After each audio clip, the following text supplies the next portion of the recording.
The champagne tower sparkled beneath crystal chandeliers.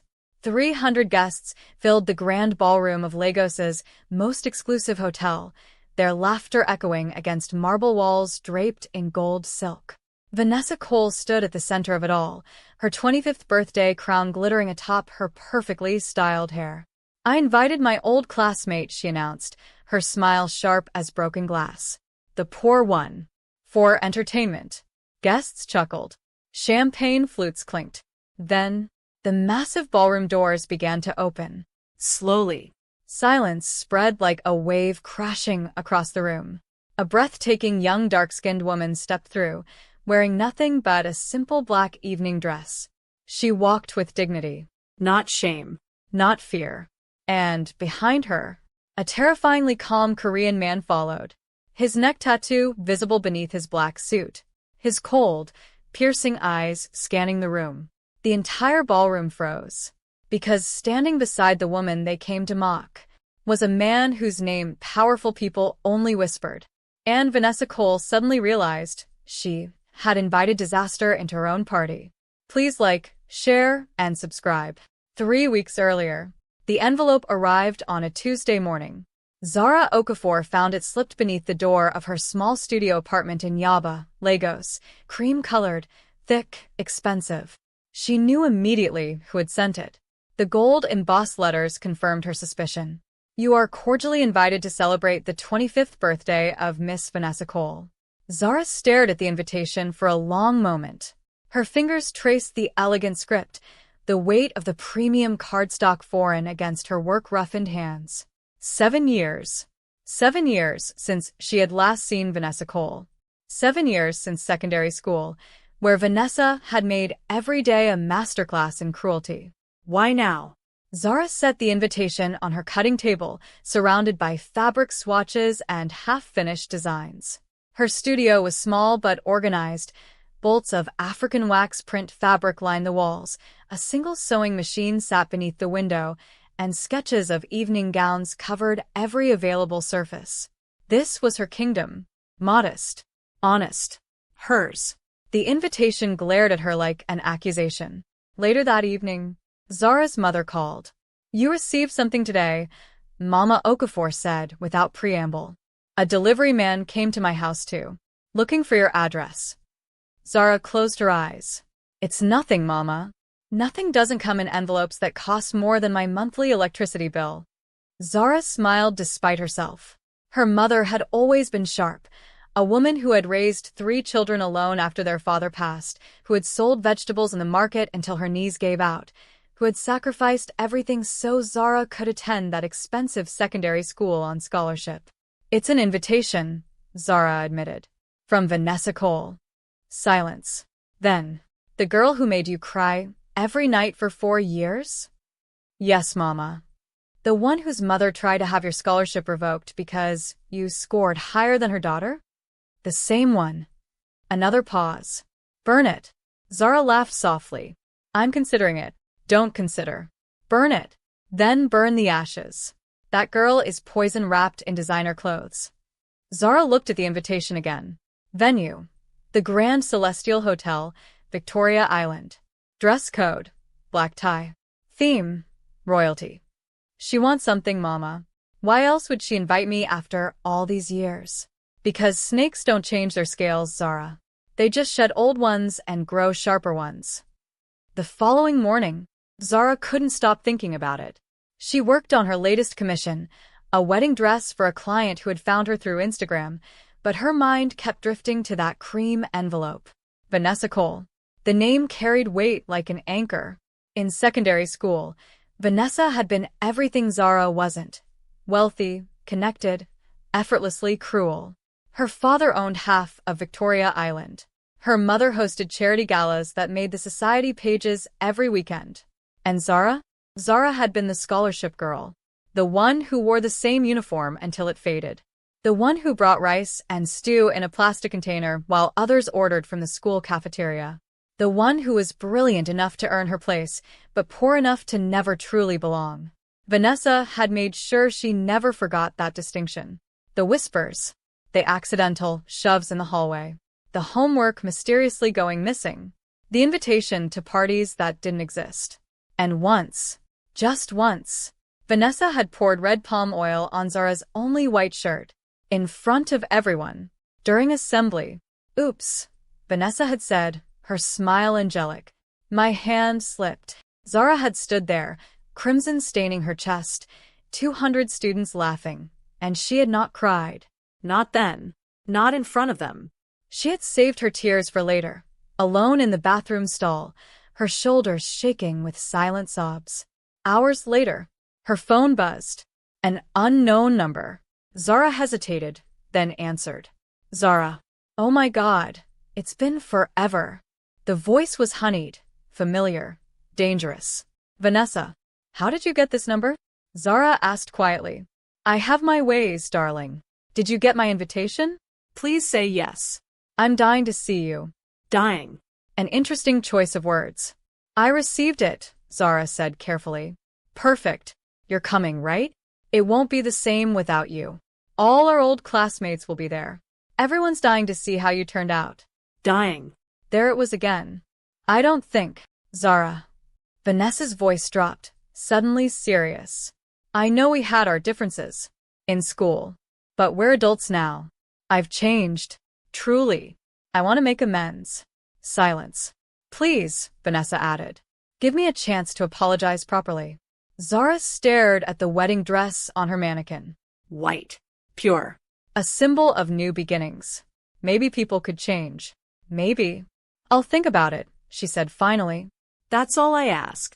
Oh, and Zara? Don't worry about the dress code. Just come as you are. We don't care about that stuff anymore. The line went dead. Zara looked at the phone. Something felt wrong, like a spider's web disguised as a welcoming path. That same night, across the world, in a penthouse suite overlooking the Seoul skyline, a phone rang. Kang Min-jae didn't look up from the documents on his desk. What? His voice was calm, controlled, a voice that had negotiated billion-dollar deals and ordered men's fates with equal indifference. Sir, the surveillance team has flagged something. Min-jae's pen stilled. Continue. The woman, the one you asked us to monitor.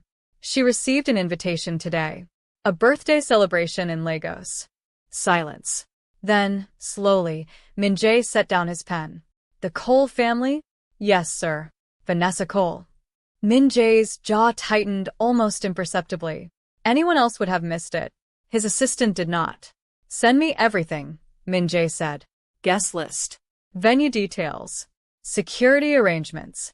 Sir, if I may ask. You may not. The line went dead. Kang Min-jae turned his chair toward the window. Seoul sprawled beneath him. 10 million people, a city that never slept, an empire he controlled from the shadows. But his mind was elsewhere. Lagos. A woman with soft expressive eyes and skin that glowed like burnished bronze. A woman who had saved his life 7 years ago and never known it. A woman he had been protecting from the shadows ever since. Zara Okafor. His fingers moved unconsciously to the small tattoo behind his left ear. A red spider. Crimson as blood. Hidden from the world. His mark of obsession. His promise. 7 years earlier. Seoul, South Korea. The night had been chaos. Min-jae remembered it in fragments. The ambush. The gunfire. The searing pain in his side. The taste of blood in his mouth. He had been 21. Arrogant. Unprepared. His enemies had come for him during a business trip, a rival syndicate that wanted the Kong Empire crushed before the young heir could claim it. They had nearly succeeded. Shot twice, bleeding out in a rain-soaked alley in Gangnam, Min-jae had accepted death. Then, she appeared. A young African woman, barely 17, visiting Seoul with a church group. She had been lost, separated from her tour, wandering through the wrong part of the city at the wrong time. She found him dying in that alley. And instead of running, she stayed. Don't die, she had whispered, her Korean clumsy but her hands steady as she pressed fabric against his wounds. Please don't die. Help is coming. I called for help. Just stay with me. Her eyes. He remembered her eyes. Soft. Expressive. Filled with tears she refused to let fall. She had been terrified. But she had not left him. She had held his hand until the ambulance arrived, her palm warm against his cold fingers, her voice a steady anchor in the darkness threatening to swallow him. When the paramedics finally came, she had disappeared into the crowd. Gone. Like a dream. Like a ghost. Like fate playing cruel games. Min-jae survived. And he spent the next 7 years searching for her. Present-day Seoul. Prepare the jet. Min-jae's voice cut through the silence of his penthouse. His assistant straightened immediately. Destination, sir? Lagos. Nigeria, sir? Min-jae finally turned from the window. His cold, piercing eyes reflected the city lights. Hard, controlled, utterly unreadable. Is there another Lagos I should know about? No, sir. I'll make arrangements immediately. The assistant hesitated at the door. Sir, the Yamamoto negotiations are scheduled for next week. The Shanghai deal requires your signature. Clear my schedule. For how long, sir? Min-jae's fingers touched the red spider tattoo behind his ear. A gesture so subtle, so automatic, that even he didn't notice. As long as necessary. 2 weeks before the party, Zara made her decision on a Sunday. She would go. Not because she believed Vanessa had changed. Not because she craved acceptance from people who had never wanted her. But because she refused to be afraid anymore. You've lost your mind, her younger brother said flatly. Emeka Okafor sat cross-legged on her studio floor, eating jollof rice from a takeout container, his engineering textbooks spread around him like a fortress. Maybe, Zara admitted. Definitely. This woman tormented you for 4 years. Now she suddenly wants to make amends? The devil doesn't send apology cards, Zara. I know. Then why go? Zara looked at the dress form in the corner of her studio. Empty. Waiting. Because I'm not the girl she remembers, Zara said quietly. I'm not the scholarship student who flinched when she spoke. I'm not the child who cried in bathroom stalls. She turned to face her brother. I'm a woman who built something from nothing. Who designs dresses for women who were told they weren't beautiful enough. Who survived everything life threw at me and came out standing. Emeka was silent for a moment. You're going to make your own dress, aren't you? Zara smiled. Of course. Something that makes her choke on her champagne? Something that makes everyone choke on their champagne. Emeka grinned. That's my sister. The following week, Zara worked. She worked like she had never worked before, 14-hour days, her fingers moving needle and thread with obsessive precision. Black fabric. Simple. Elegant. She chose a silk so fine it caught the light like liquid shadow, a cut so perfect it needed no embellishment. The wealthy could afford diamonds and gold. Zara would wear confidence. That was something no money could buy. Meanwhile, in Lagos, Vanessa Cole surveyed the Grand Celestial Hotel ballroom with the satisfaction of a general inspecting her troops. The champagne tower goes here, she instructed. The ice sculpture there. And I want the lighting dim enough for romance, but bright enough for photographs. Her personal assistant nodded frantically. Yes, Miss Cole. The guest list has been finalized? 300 confirmed, Miss Cole. Vanessa smiled. It was not a kind smile. And our special guest? Miss Okafor confirmed her attendance yesterday. The smile widened. Perfect. Absolutely perfect. She turned to her reflection in the ballroom's mirrored wall. 25 years old. Beautiful. Wealthy. Followed by 2 million people on Instagram. But no matter how many designer dresses she bought, how many parties she threw, how many men she collected like accessories, that moment still burned in her memory. Final exams. Senior year. The results posted on the board. Zara Okafor, first place. Vanessa Cole, second place. A scholarship girl, a nobody, had beaten her. In front of everyone. And Vanessa's mother had looked at her with such disappointment, such cold fury, that Vanessa had wanted to disappear. You let that market girl humiliate you, her mother had said. Unacceptable. 7 years later, Vanessa still heard those words. Still felt that shame. And now she would have her revenge. 3 days before the party, a private jet landed at Murtala Muhammad International Airport. No fanfare. No press. No announcements. The few airport officials who noticed the aircraft recognized the insignia immediately, a black dragon coiled around a white tiger. The symbol of the Kong Empire. They said nothing. They asked nothing. Some men were above questions. Kang Min-jae stepped onto Nigerian soil for the first time in 7 years.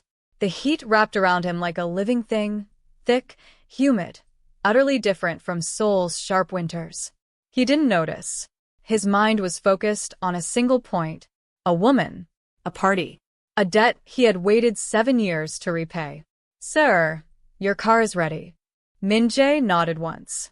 His movements were controlled, economical, no wasted energy, no unnecessary gestures. Every step deliberate. His assistant fell into place behind him. The venue has been secured, sir. Our people are in position. The woman?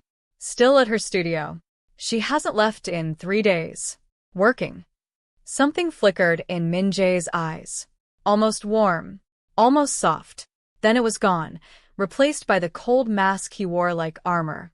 She always worked hard. His assistant said nothing. Some observations were not meant to be acknowledged.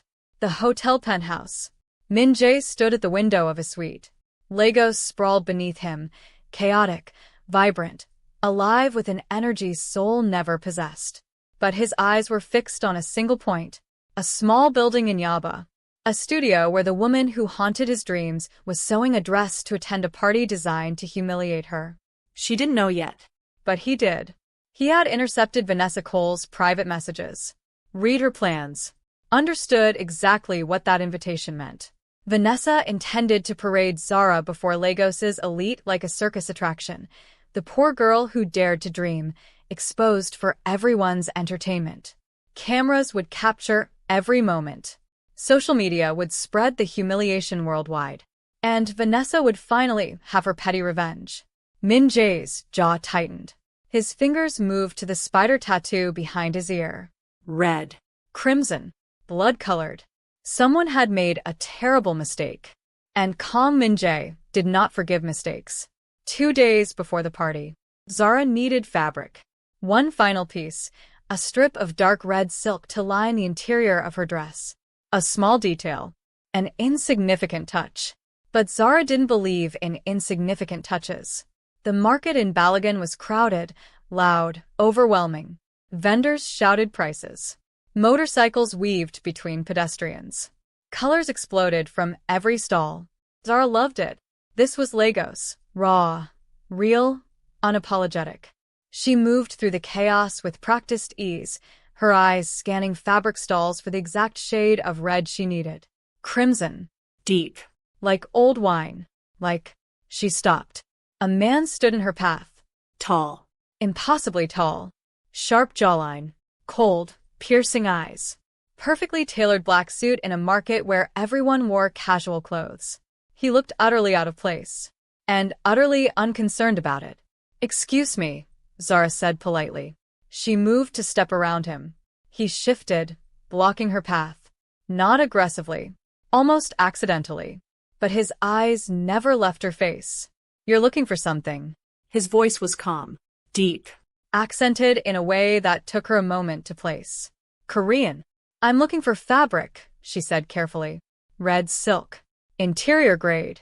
Approximately 3 meters. Zara blinked. "How did you?" "Third stall on the left. The vendor's honest, which is rare here. He won't overcharge you." She stared at him. The market noise faded around them. Vendors shouting, motorcycles honking, the endless pulse of Lagos. All of it became distant, muted, irrelevant. There was only this man. His cold eyes. His controlled stillness. The way he looked at her like he knew her. Like he had always known her. "Do I know you?" Zara asked softly. Something flickered in his eyes. Pain. Longing. Then, nothing. The mask returned. "No," he said. "You don't." He stepped aside. Zara hesitated. Every instinct told her to walk away. This man was dangerous. Not in the obvious way of Lagos area boys who shouted threats, but in the quiet way of deep water that dragged you under before you realized you were drowning. But something else held her there. A feeling. A memory she couldn't quite grasp. "Thank you," she said finally. For the recommendation. He nodded once. Be careful at the party. She froze. What party? But when she turned to look at him, he was gone. Vanished into the market crowd as if he had never existed. Zara stood there for a long moment, her heart beating strangely, her hands trembling slightly. How did he know about the party? Who was he? Questions with no answers. But as she walked toward the third stall on the left, she couldn't shake the feeling that something fundamental had just shifted. That fate had just revealed its hand. And she had no idea what card she was playing. Later that afternoon, the surveillance team reported immediately. Contact established, sir. 4 minutes and 23 seconds. She didn't recognize you. Min Jae stood at the window of his hotel suite. I know. Sir, if I may ask, why didn't you tell her? Silence. Long. Heavy. Because she needs to choose, Min Jae said finally. When the time comes, when she knows everything, she needs to choose freely. And if she doesn't choose you? Another silence. This one darker, more dangerous. Then I will destroy the world that made her feel she had to choose it all. The night before the party, Zara finished the dress at midnight. She stood before her mirror, wearing her creation for the first time. Black silk. Simple cut. Elegant lines. It revealed nothing. And somehow, everything. The dress fit her like it had been born for her body, hugging her curves without vulgarity, flowing to the floor with quiet grace, the dark red lining visible only when she moved. Like a secret. Like a promise. Mama would say I look like trouble, Zara whispered to her reflection. Her reflection smiled back. Maybe trouble was exactly what she needed to be. Meanwhile, Vanessa Cole was not sleeping. She sat in her mansion's living room, surrounded by final preparations for her party, but her mind was elsewhere. On a man. A Korean man who had arrived in Lagos 3 days ago. A man whose name made her society contacts go pale. Kong Min Jae, the Black Dragon. She had heard whispers about him for years. A young billionaire whose official business empire was just the surface of something darker, more powerful, more terrifying. Governments consulted him. Corporations feared him. And now he was in Lagos. For the first time in 7 years. Coincidentally, 3 days before her party. Vanessa didn't believe in coincidences. She believed in opportunities. If she could secure an introduction, if she could make him notice her, if she could attach herself to that level of power, her social media followers would seem insignificant. Her father's wealth would seem modest. She would ascend to a level of society where Zara Okafor couldn't even dream of entering. Find out everything about him, she instructed her assistant. Where he's staying, what he wants, why he's here. Yes, Miss Cole. Vanessa smiled at her reflection. The party was going to be even more spectacular than she had planned. The night of the party, the Grand Celestial Hotel glittered like a palace. Luxury cars lined the entrance. Photographers jostled for position. Lagos's elite ascended the marble steps in designer gowns and tailored suits. 300 guests. 10 million naira spent on decorations alone. The event of the season. And at the center of it all, Vanessa Cole, in a gold dress that cost more than most Nigerians earned in a year, holding court like the queen she believed herself to be. Darling, you look absolutely divine. Vanessa, this party is magnificent. Happy birthday, beautiful. She accepted compliments like offerings, her smile gracious, her eyes calculating. But her attention kept drifting to the entrance. Waiting, watching, for the guest of honor. She's arrived, her assistant whispered. She's coming up the steps now. Vanessa's smile sharpened. Perfect. Announce her. Miss Cole, there's something else. What? She's not alone. The ballroom doors opened. Not quickly. Not dramatically. Slowly. Deliberately. Zara Okafor stepped through. And the room began to fall silent. Not because of her dress, though it was stunning. Not because of her beauty, though it was undeniable. But because of the man walking behind her. Tall. Broad-shouldered. Sharp jawline and cold, piercing eyes. A black suit that cost more than the Champagne Tower. And visible beneath his collar. Tattoos. Yakuza-style tattoos. A black dragon coiling up his neck. Korean waves and clouds on his fingers. And if anyone had looked closely, a small red spider hidden behind his left ear. Kong Min-jae, the black dragon, walking into a Lagos society party. Standing beside the woman they had come to mock. The silence that fell was absolute. Champagne glasses froze midair. Conversations died mid-sentence. 300 of Lagos's most powerful people stood paralyzed. Because they all knew, who he was, what he represented. And suddenly, Vanessa Cole's elaborate revenge fantasy crumbled to dust. Min-jae surveyed the room with cold indifference. His eyes moved across the frozen faces, bankers, politicians, socialites, minor celebrities, cataloging each reaction, each flicker of fear. Good. Fear was useful. It reminded people of their place. Beside him, Zara stood utterly still. He could feel her confusion, her shock, the questions building behind her soft, expressive eyes. She hadn't known he would be here. He had arranged to intercept her outside the hotel, appearing at the entrance just as her taxi arrived, offering his arm with quiet authority. "You shouldn't enter alone," he had said simply. And somehow, she had taken his arm. Somehow, she had walked beside him. Perhaps some part of her remembered. Perhaps fate was kinder than he deserved. Vanessa recovered first. She always did. Her smile remained fixed as she glided forward, golden dress catching the light, every inch the gracious hostess. "Zara, you came. I'm so thrilled." She leaned in for an air kiss. Her eyes, however, were fixed on Min-jae. "And you brought a friend." "This is Mr. Kong," Zara said. Her voice was steady, though Min-jae could feel her pulse racing where her hand touched his arm. I know who he is." Vanessa's smile widened. "Everyone knows who Mr. Kong is. I'm just surprised to see him at my humble little gathering." She extended her hand to Min-jae, palm down, expecting him to take it, perhaps kiss it, like a subject greeting royalty. Min-jae looked at her hand, then at her face. Then, he turned away, as if she didn't exist. As if her outstretched hand was beneath his notice. As if she was nothing. The collective gasp was audible. Vanessa's smile froze. Her hand hung in the air for one endless, humiliating second. Then she withdrew it, her cheeks flushing with something darker than embarrassment. "Well," she said tightly, "please enjoy the party. Both of you." She turned and walked away, her spine rigid, her fists clenched. And in that moment, Zara understood. Something had changed. The power dynamic she had dreaded, the familiar territory of rich versus poor, popular versus outcast, had shifted completely. Because of him. Because of this impossible man who had appeared from nowhere. "Who are you?" she whispered. Min-jae finally looked at her. His cold eyes softened. "Barely. Almost imperceptibly." "Someone who remembers," he said quietly. "Remembers what?"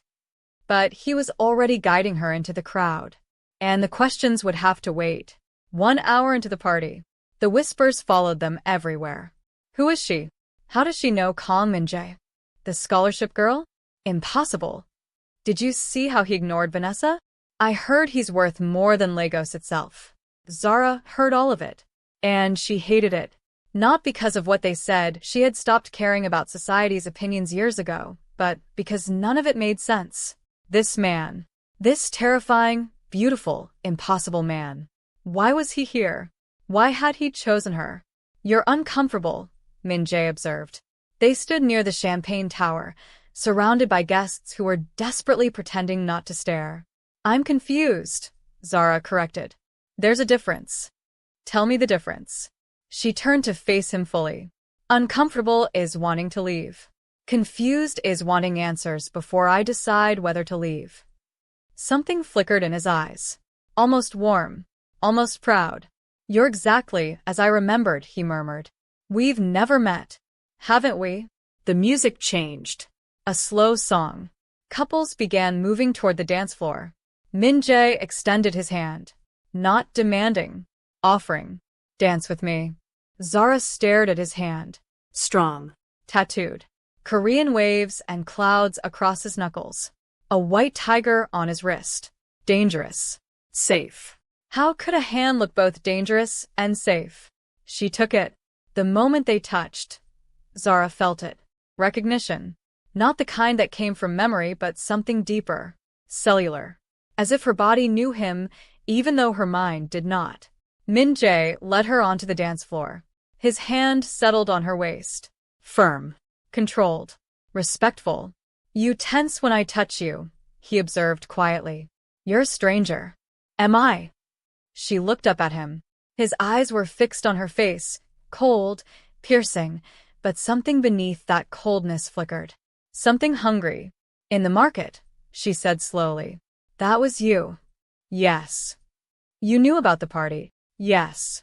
You came tonight specifically to... She trailed off. He waited. To what? She pressed. Min-jae was silent for a long moment. When he spoke, his voice was barely audible above the music. To pay a debt. What debt? His hand tightened slightly on her waist. 7 years ago, he said quietly, a young woman saved my life. She found me bleeding in an alley in Seoul. She stayed with me until help arrived. Then she disappeared. Zara's breath caught. You don't remember, Min-jae said. It wasn't a question. I remember a man, she whispered. A man who was hurt. I was 17. Lost in Gangnam. I found him in an alley and...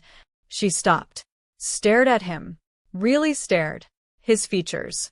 His eyes. The shape of his jaw. 7 years older. Colder. Harder. But... It was you, she breathed. Min-jae's mask cracked. Just slightly. Just for her. You called for help, he said. You held my hand. You told me not to die. You were a stranger. I was dying. Anyone would have. No. His voice sharpened. They wouldn't have. I know. I have spent my life surrounded by people who watch others suffer and do nothing. But you, a 17-year-old girl in a foreign country, you stayed. Zara's eyes burned. I didn't know who you were. That's why you stayed. His thumb moved against her waist. A small gesture. Almost unconscious.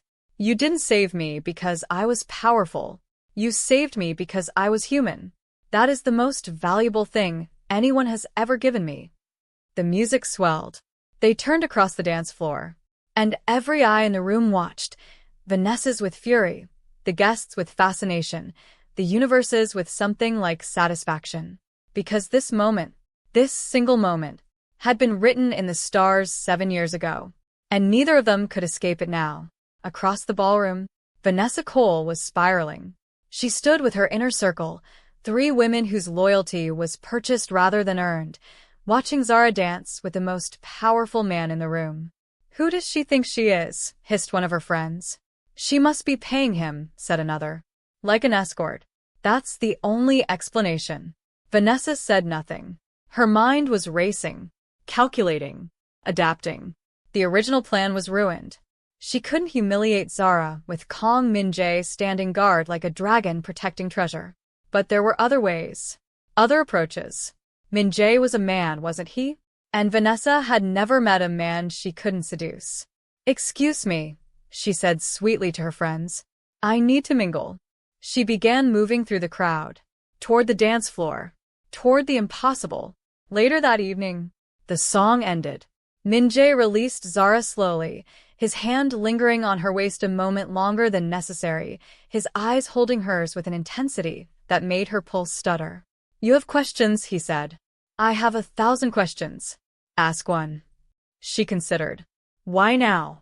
You could have found me any time in 7 years. Why tonight? Min-jae's expression shifted. Almost guilty. Almost protective. Because tonight, someone planned to hurt you. I couldn't allow that. Vanessa. It wasn't a question. She invited you to humiliate you. Min-jae said quietly. Cameras. Social media. Your moment of shame broadcast to millions. That was her intention. Zara should have been surprised. She wasn't. Deep down, she had always known. And you what? Decided to play hero? I decided to remind her that there are consequences for cruelty. His voice hardened on the last word. Cold. Dangerous. For the first time, Zara glimpsed what lay beneath his controlled surface, something dark, something ruthless, something that had been forged in violence and baptized in blood. "Who are you really?" she whispered. "Not the businessman. Not the man who was bleeding in an alley. Who are you?" Min Jae's jaw tightened. His fingers moved unconsciously to the red spider tattoo behind his left ear. "Someone who should stay away from you," he said finally. "Someone who tried to stay away." But fate refused to cooperate. Before Zara could respond, "Mr. Kong." Vanessa materialized beside them. Her smile was radiant. Her eyes were calculating. "I simply must steal you for a moment. Several of my father's business associates are dying to meet you. Korean investment in Lagos is such a fascinating topic, don't you think?" She placed her hand on Min Jae's arm. Possessive. Proprietary. Her fingers brushing his tattoos like she owned them. Min Jae looked at her hand, then at her face. His expression didn't change, but the temperature around them seemed to drop 10 degrees. "Remove your hand," he said quietly. Vanessa laughed. "Oh, don't be." Now. The word was soft, almost gentle, and absolutely terrifying. Vanessa's hand jerked back as if burned. Her smile faltered. I was only. Miss Okafor and I were having a conversation," Min Jae continued. "You interrupted. That was rude." "Rude?" Vanessa's voice rose. "I'm the host of this." "Hostess," Min Jae corrected. "A position that requires grace, not entitlement. You seem to have confused the two." Silence. Devastating. Absolute. Every nearby guest heard. Every nearby guest remembered. And Vanessa Cole, for the first time in her privileged life, stood publicly corrected, humiliated, by the very man she had hoped to seduce. Her face flushed crimson, her fists clenched, and in her eyes, something dangerous ignited. Not embarrassment. Fury. Pure, concentrated, dangerous fury. "Excuse me," she said tightly. "I have other guests to attend to." She turned and walked away, her spine rigid, her step sharp, and anyone watching closely would have seen her hands trembling. Not with shame. With rage. "You made an enemy tonight," Zara said quietly. Min Jae shrugged. One shoulder. Indifferent. "I have many enemies. One more changes nothing. She's not like your usual enemies. She's petty. Vindictive. She'll find ways to hurt people around you, because she can't hurt you directly. Let her try." "You don't understand." No. Min Jae's voice hardened. "You don't understand. I have spent my life surrounded by people who play games. Political games. Business games. Power games. A society woman with wounded pride is not a threat. She's an inconvenience." He turned to face Zara fully. "You, however, are a target. And that is unacceptable. I'm not your responsibility. You became my responsibility the moment you chose to save my life. I didn't choose anything. I just did what was right." "Exactly." His voice softened. "You just did what was right. In a world where people calculate every action for personal gain, you acted from pure instinct. That is rarer than you know. That is worth protecting." Zara stared at him. This impossible man. This contradiction wrapped in tattoos and tailored suits. Cold and warm. Dangerous and safe. Controlling and liberating. "I don't need protection," she said finally. "Everyone needs protection. Not from you." His eyes flickered. Something shifted in their depths. "You're right," he said quietly. "Not from me. Never from me. A promise. Heavy. Binding. Eternal." Hours later, the party was winding down. Guests began departing in waves. Air kisses, promises to meet for brunch, the empty rituals of high society. Zara stood on the hotel balcony, grateful for the quiet.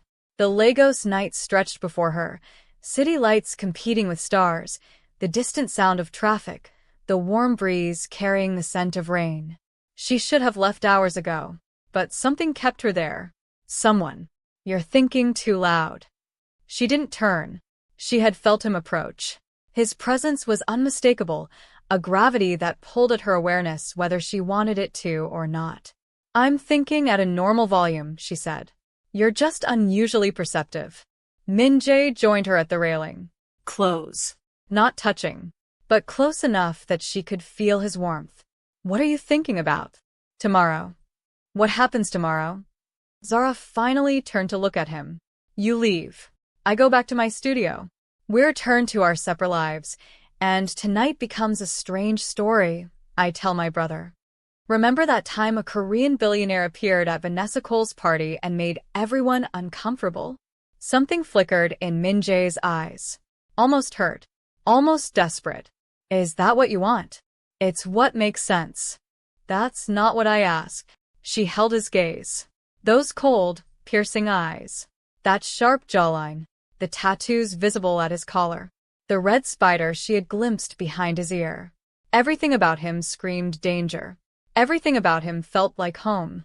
"What I want," she said slowly, "is to understand. You say you came to repay a debt. But saving your life once doesn't entitle me to whatever this is." "What is this?" "I don't know. That's the problem." Min-jae was silent for a long moment. When he spoke, his voice was stripped of its usual control. Raw. Vulnerable. "When you found me in that alley, I had given up. I had accepted death. I was 21 years old, and I was ready to die, not from the wounds, but from exhaustion. From emptiness. From a life that demanded everything and offered nothing." He paused. "Then you appeared. A stranger. A young woman who should have run, who should have protected herself, who should have been anywhere else in the world. But you stayed." His hand moved toward her face. Stopped. Pulled back. "You held my hand and told me not to die. You made me want to live. Not because I was afraid of death, but because I suddenly wanted to know what kind of world produced someone like you." Zara's eyes burned. "That was 7 years ago." "I know. We were strangers. We are still strangers." "Then what is this?" Min-jae finally touched her. His fingers brushed her cheek. Gentle, trembling, reverent. "This is fate refusing to let me forget," he whispered. "This is 7 years of searching. This is finding you and not knowing how to let go." A tear slipped down Zara's cheek. His thumb caught it. "I don't know you," she said brokenly. "You know the most important thing," he replied. "You know that I would have died without you. You know that I am standing here because of you. Everything else is details. Details matter. Not as much as you think." The rain began to fall. Soft at first, then harder. Neither of them moved. The next morning, Zara woke in her studio apartment. Alone. Confused. The previous night felt like a dream. The party, the man, the confession on the balcony, the rain soaking through her dress until Min-jae had wrapped his jacket around her shoulders. He had driven her home himself. Not his driver. Him. A Korean billionaire behind the wheel of a luxury car, navigating Lagos traffic at 2 a.m. because he refused to let anyone else ensure her safety. "Sleep," he had said when they arrived. "I will contact you tomorrow."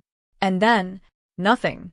She had walked into her building, looked back once, seen his car still there, waiting, watching, until she was safely inside.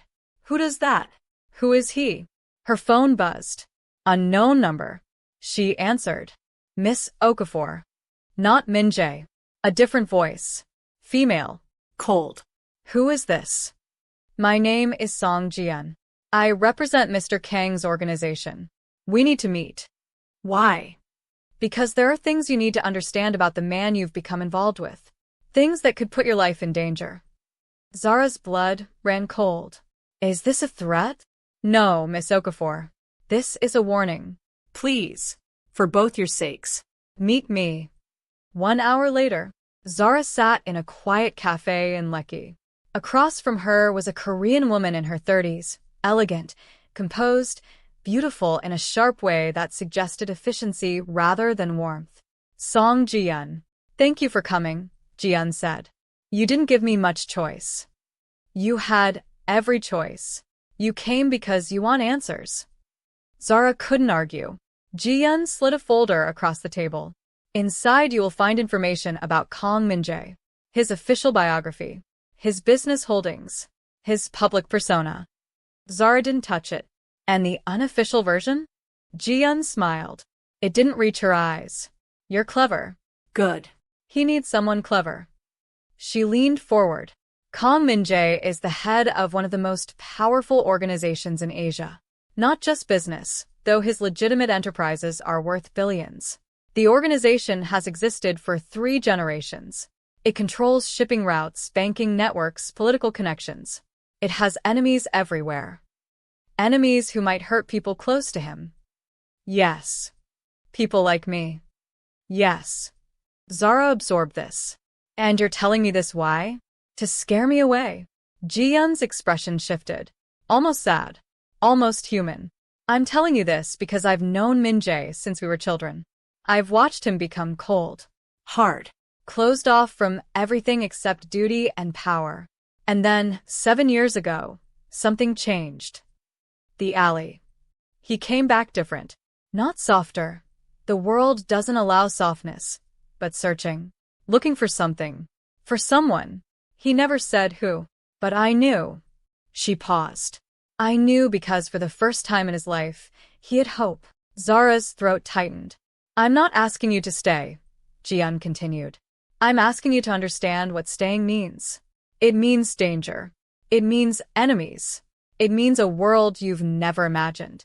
But it also means him. Everything he has. Everything he is. Yours. That's a lot. He's a lot. Zara looked at the folder. Still didn't touch it. What do you think I should do? Ji-yeon stood. I think you should decide with your eyes open. Whatever you choose, choose freely. He would want that. She paused at the door. One more thing, Miss Okafor. The woman from last night, Vanessa Cole, she's been making inquiries. About you. About him. About his enemies. Zara's stomach dropped. She's trying to find leverage. Anything she can use to destroy what's between you. Be careful. And then she was gone. That evening, Zara's studio felt different. Smaller. Darker. Every shadow seemed to hide secrets. She sat at her sewing machine, trying to work, but her hands wouldn't cooperate. Min-jae. Kang Min-jae. The Black Dragon. A man who commanded empires. A man who had spent 7 years searching for her. A man whose enemies might kill her just to hurt him. What am I doing? What am I getting into? A knock at the door. Her heart leaped. Him? She opened it. Not him. Vanessa Cole. Hello, Zara. Vanessa swept into the studio uninvited. Her eyes moved across the small space. The fabric bolts, the sketches, the single sewing machine. With barely concealed contempt. So this is where you hide, she said. How quaint. Zara's jaw tightened. What do you want, Vanessa? Just catching up. Old classmates, reconnecting. Isn't that what you thought last night was about? I knew what last night was about. Vanessa's smile sharpened. Did you? Did you know before or after your Korean pet showed up? He's not my... Oh, please. Vanessa turned to face her. Don't play innocent with me. You show up at my party, with the most powerful man in the room. You dance with him like you own him. You make me look like a fool in my own home. You made yourself look foolish. Vanessa's hand shot out, slapped Zara across the face. Hard. The sound echoed through the studio. Zara's cheek burned, but she didn't flinch, didn't cry, didn't give Vanessa the satisfaction. Feel better? Zara asked quietly. Vanessa's breath came faster. Her eyes wild. You think he wants you?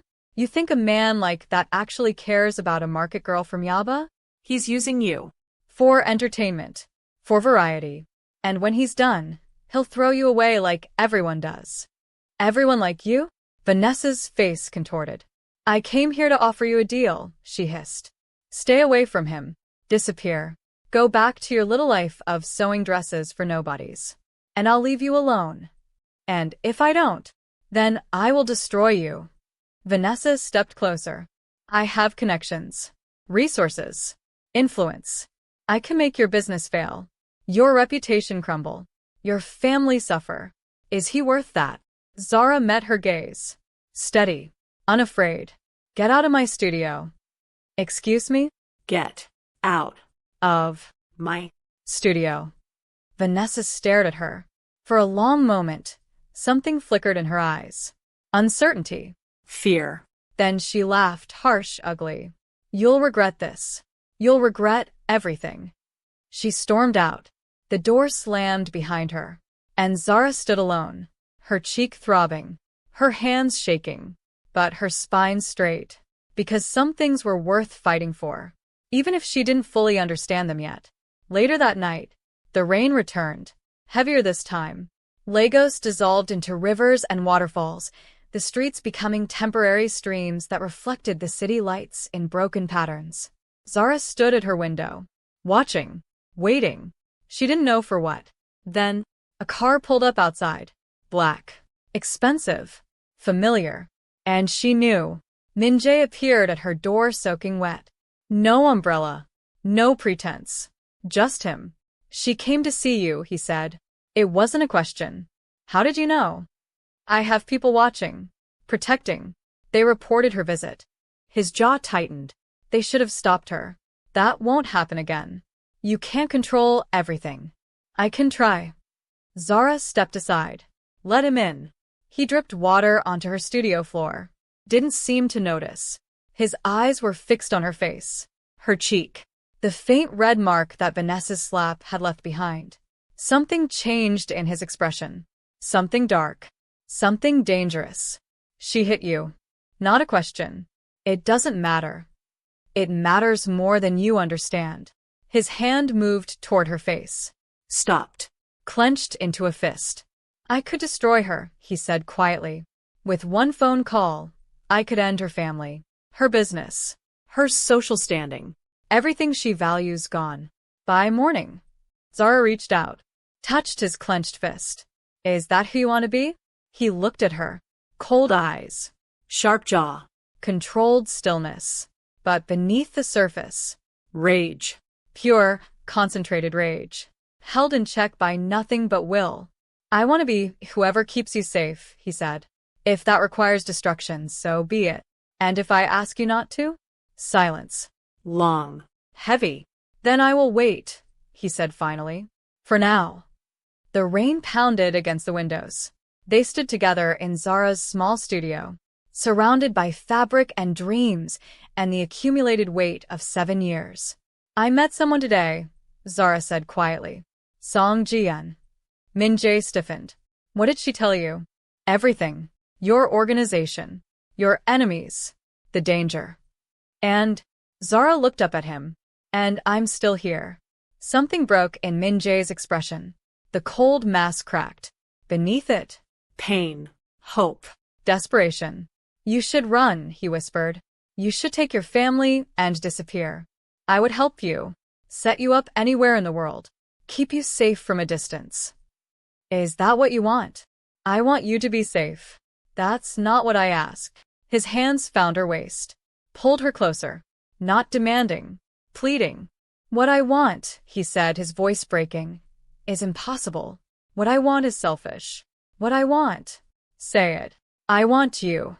The words hung between them. Raw. Honest. Terrifying. I want you beside me, Min-jae continued.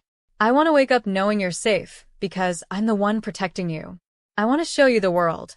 Not the darkness, but the beauty I've been collecting for years without knowing why. I want. He stopped. His forehead touched hers. I want the chance to be someone worthy of what you gave me 7 years ago. Zara's eyes filled with tears. You don't owe me anything. This isn't about debt. His hands tightened on her waist. This is about fate. About a girl who saw a dying man and chose to save him.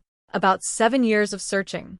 About finding you and knowing with absolute certainty that every road in my life was leading here. A tear slipped down her cheek. He caught it with his thumb. I'm asking for a chance, he whispered. One chance to prove that the darkness in me doesn't define me. That I can be someone you trust. Someone you. Yes. He froze. What? Yes. She reached up, touched his face, traced the sharp line of his jaw. One chance. The kiss that followed was inevitable.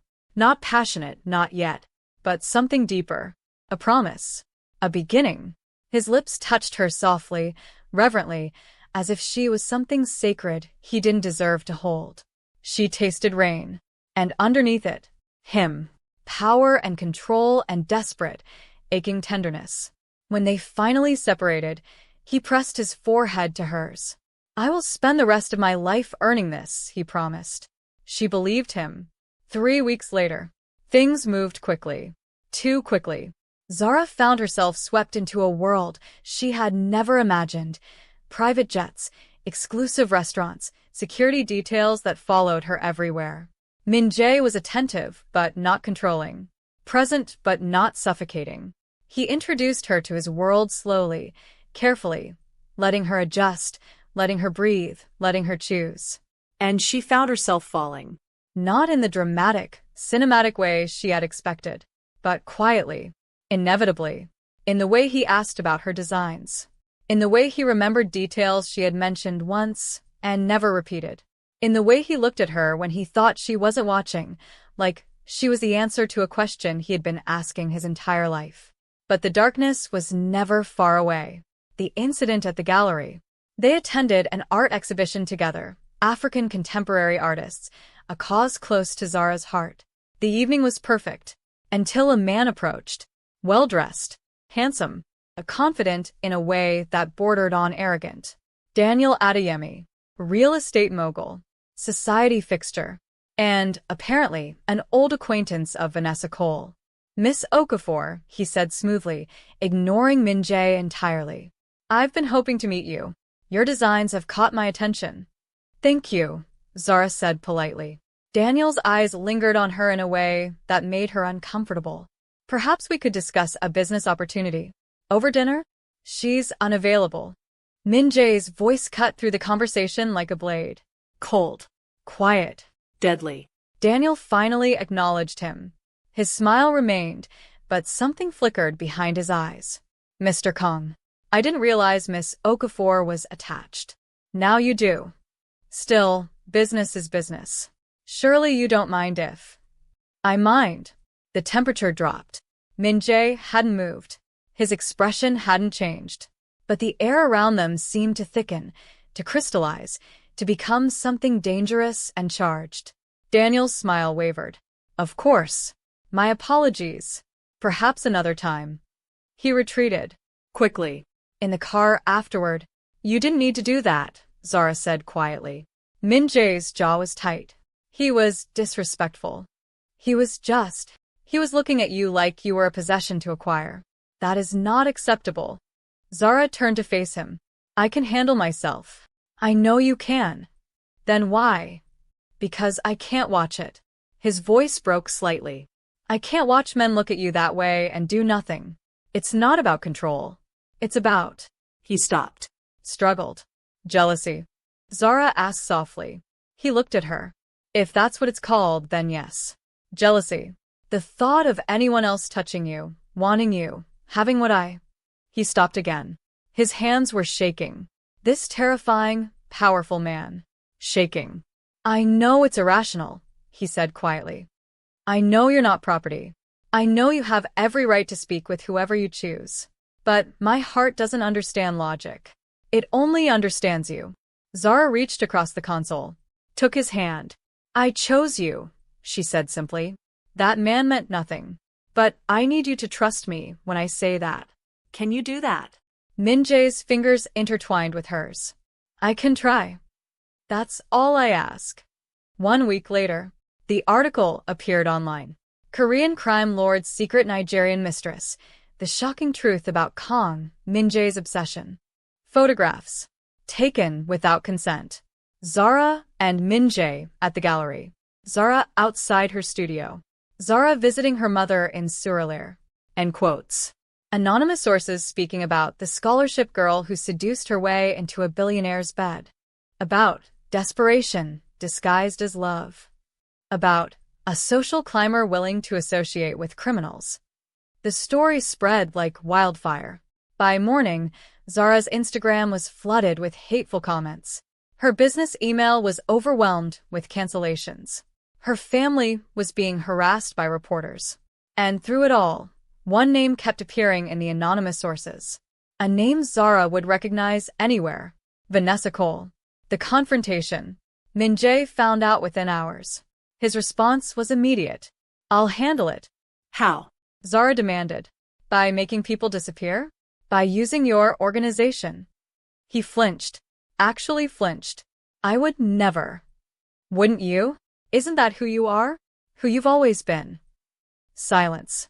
Devastating. Heavy. "Is that what you think of me?" Min Jae asked quietly. "After everything?"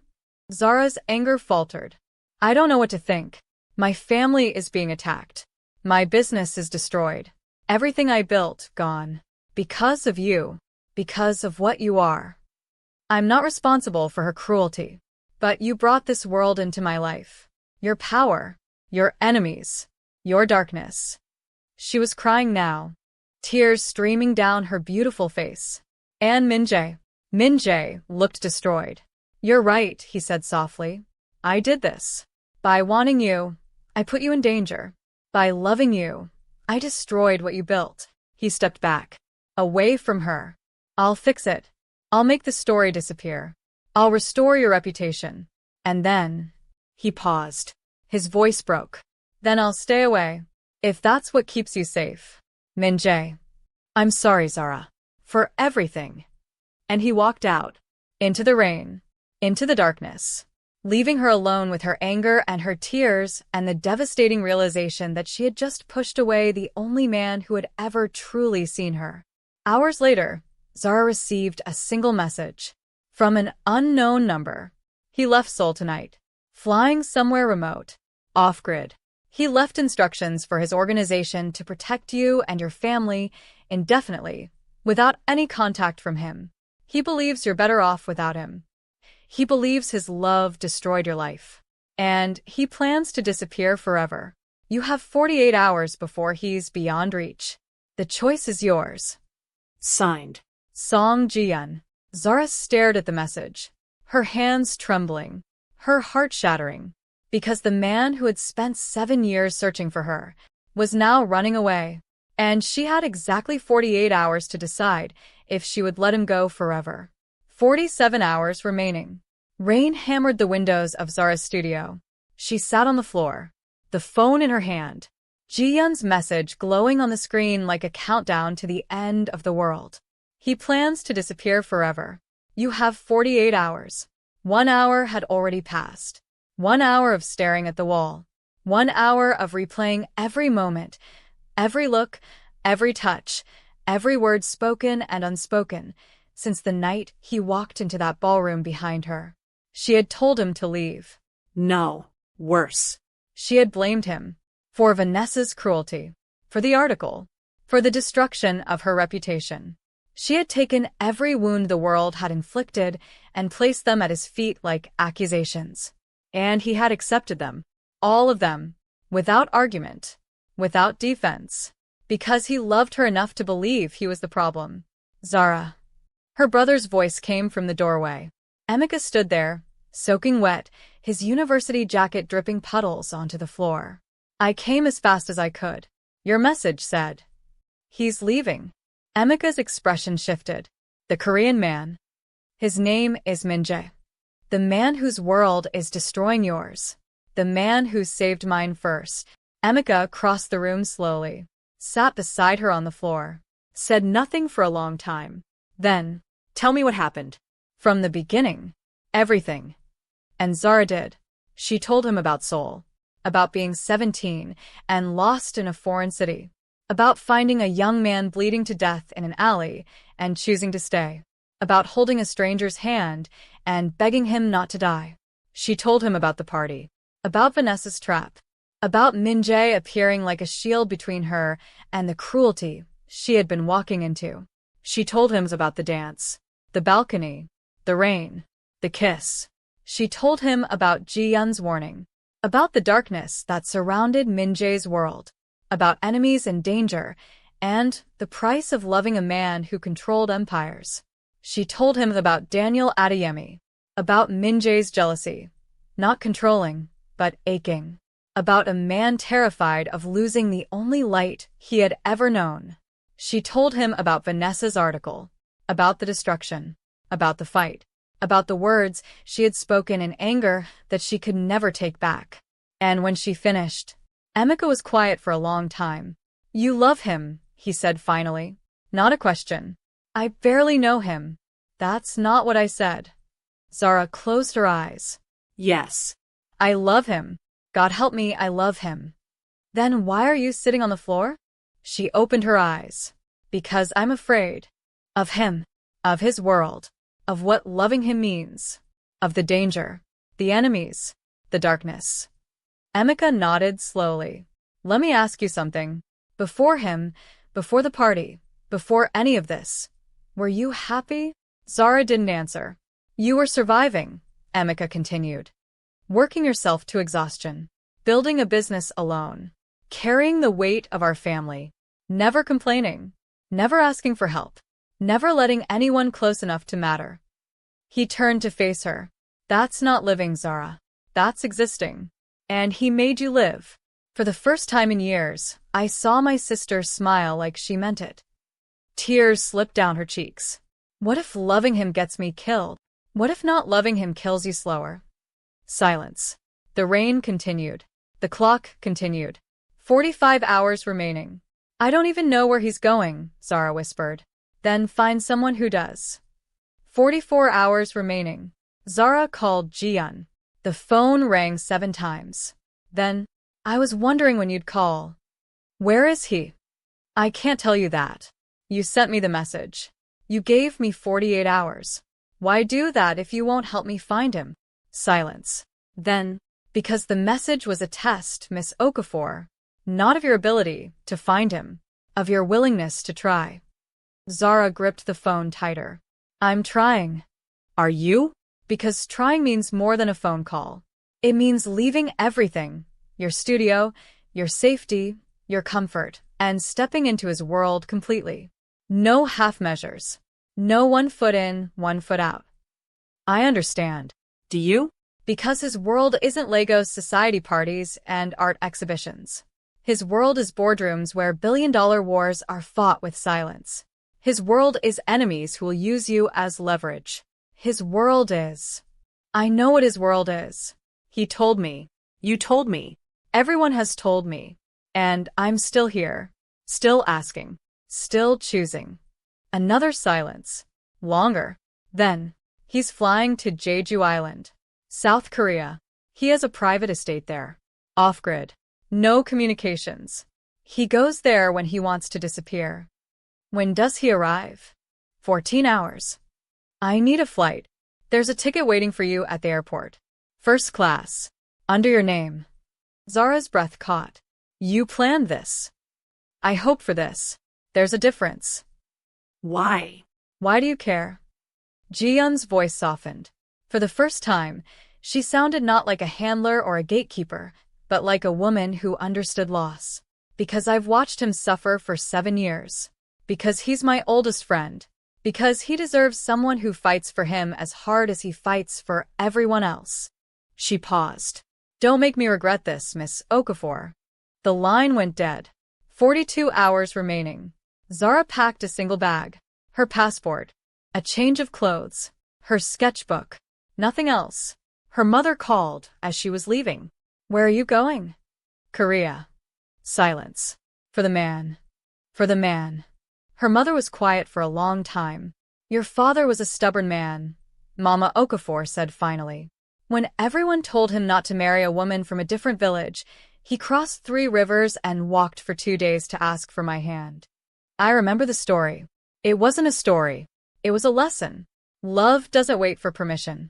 It doesn't care about borders or distance or what makes sense. It simply is. "Mama." Go. "Find your man. Bring him home." Zara's eyes burned. "I love you. I love you more. Now go before I change my mind and lock you in the house." The airport. Zara moved through Murtala Muhammad International with a determination that made people step aside. First class ticket. Korean Air. Lagos to Seoul, connecting to Jeju. 18 hours of travel. She would arrive with less than 24 hours to spare. As she settled into her seat, her phone buzzed one final time. An unknown number. Not Jiyeon. Not Min-jae. You think running to him changes anything? He's a monster. And you're a fool. Enjoy Korea, darling. I'll be here when it falls apart. Vanessa. Zara stared at the message, then deleted it. Some voices didn't deserve to be heard. 22 hours remaining. Jeju Island was nothing like Lagos. Cool ocean air replaced the humid heat. Green volcanic landscapes stretched in every direction. The sky was a watercolor of gray and blue, heavy with the promise of rain. Jiyeon had arranged a car. A driver who spoke no English and asked no questions. They drove along coastal roads, past fishing villages and tangerine orchards, until civilization thinned and the landscape became wild. Black volcanic rock, dense forests, the distant roar of the sea. The estate appeared gradually, not announced by gates or walls, but by absence. The road narrowed, the trees thickened, and then a traditional Korean hanok compound built into the hillside overlooking the ocean. Ancient wood and stone. Understated. Beautiful. Isolated. The car stopped. Zara stepped out. The wind hit her immediately, salt and pine and something ancient, something that felt like memory. The compound was silent. No staff. No security. No signs of life. Just the wind. And the sea. And somewhere inside. Him. She found him in the garden. Not the manicured garden of a billionaire. This was wild, overgrown, deliberately untamed. Cherry trees that had finished blooming. Stone paths covered in moss. A small pond reflecting the gray sky. And at the edge of it all, Min-jae, sitting on a stone bench. Still. His suit jacket discarded. His white shirt open at the collar, revealing the tattoos across his chest and collarbone. The black dragon, the white tiger, Korean waves and clouds that seemed to move in the dim light.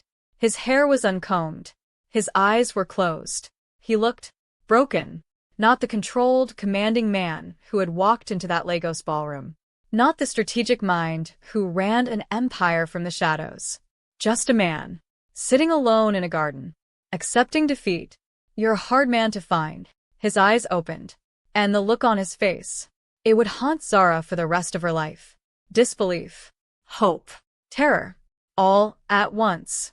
How? Jiyeon. I told her not to. She didn't listen.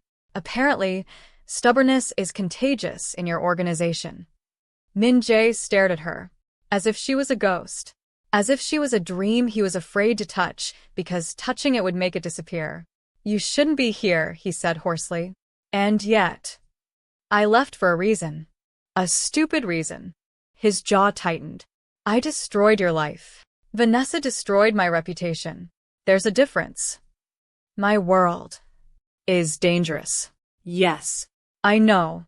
Everyone keeps telling me. At some point, you all need to accept that I've heard the warning and chosen to ignore it. She stepped closer. He stood. Zara.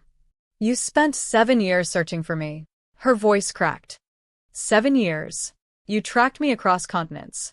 You protected me from shadows I never even knew existed. You walked into a room full of people who wanted to humiliate me and made them all go silent. Tears streamed down her face. And then, when I was scared and angry and said terrible things, you accepted the blame. You walked away. You planned to disappear forever. Because you thought your love was the thing hurting me.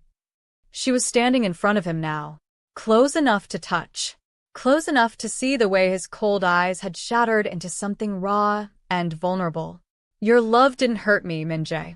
Losing it did. His hands were shaking. This man who commanded empires. This man who made powerful men whisper his name in fear. Shaking. I don't know how to do this, he whispered. I don't know how to love without consuming. Without protecting so fiercely that it becomes a cage. Without turning everything I touch into. Then learn. She took his hands. With me. Learn with me. His fingers closed around hers. Tight. Desperate. Reverent. I will hurt you. Maybe. My enemies will target you. Probably. The world will never accept us. Good. I've never cared about the world's acceptance.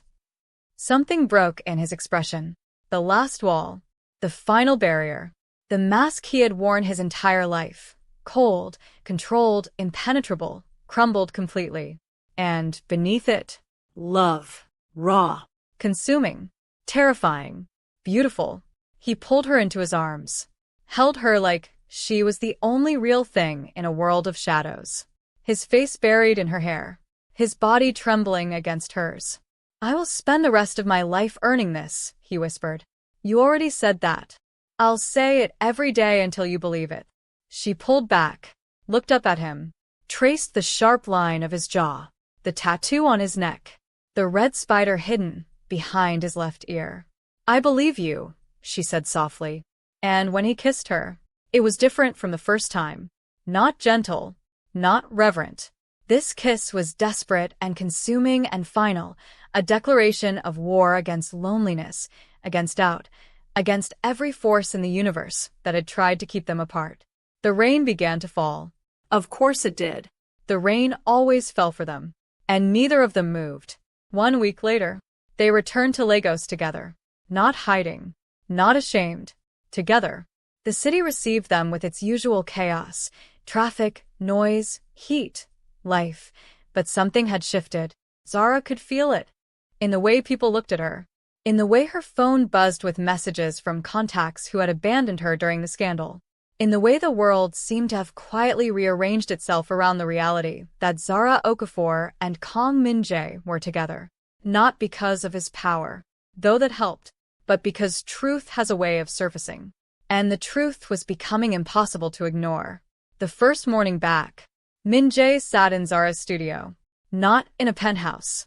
Not in a boardroom. In her tiny studio in Yaba, surrounded by fabric bolts and sketches, and the sewing machine that hummed like a heartbeat. He watched her work, silently, patiently, as if watching her create was the most important meeting on his schedule. You're staring, Zara said without looking up. I'm observing. There's a difference? Staring implies vacancy. Observing implies purpose. She smiled. And what purpose is served by watching me pin fabric? It reminds me why I'm alive. She looked up. His cold eyes were warm. Just for her. Only ever for her. You can't say things like that while I'm working. I'll lose my concentration and ruin this hemline. I'll buy you more fabric. I don't want you to buy me things. Then let me watch. She shook her head. But she was smiling. And he saw it. And something in his chest, something that had been locked away for 28 years, finally began to breathe. Later that afternoon, the first sign of trouble arrived by courier. A black envelope. No return address. Inside, photographs. Min-jae and Zara in Jeju, walking through the garden, standing on the cliff overlooking the sea, sitting together on the stone bench. Private moments, intimate moments, captured by someone who should not have been there. And, beneath the photographs, a note. The dragon has a weakness now. How unfortunate. Min-jae's expression didn't change when he saw them, but his fingers moved to the red spider tattoo behind his left ear. Slow, deliberate, dangerous. Someone had crossed a line. Who sent these? Zara asked, her voice steady despite the fear coiling in her stomach. I don't know yet, but you have suspicions. He looked at her. I have enemies, Zara. Many of them. This could be any number of organizations. Or it could be closer to home. What do you mean?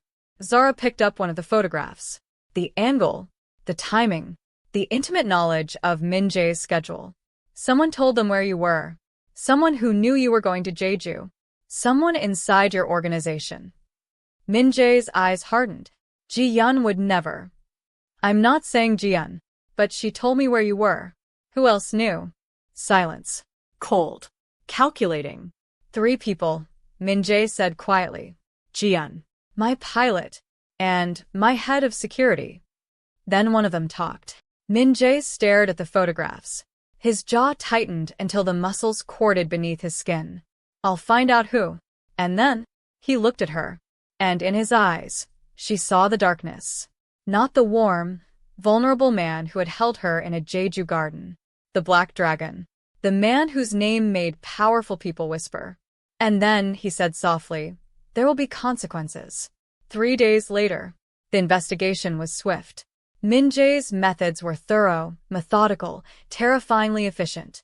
Within 72 hours, he had his answer. Not Ji-yeon, not the pilot.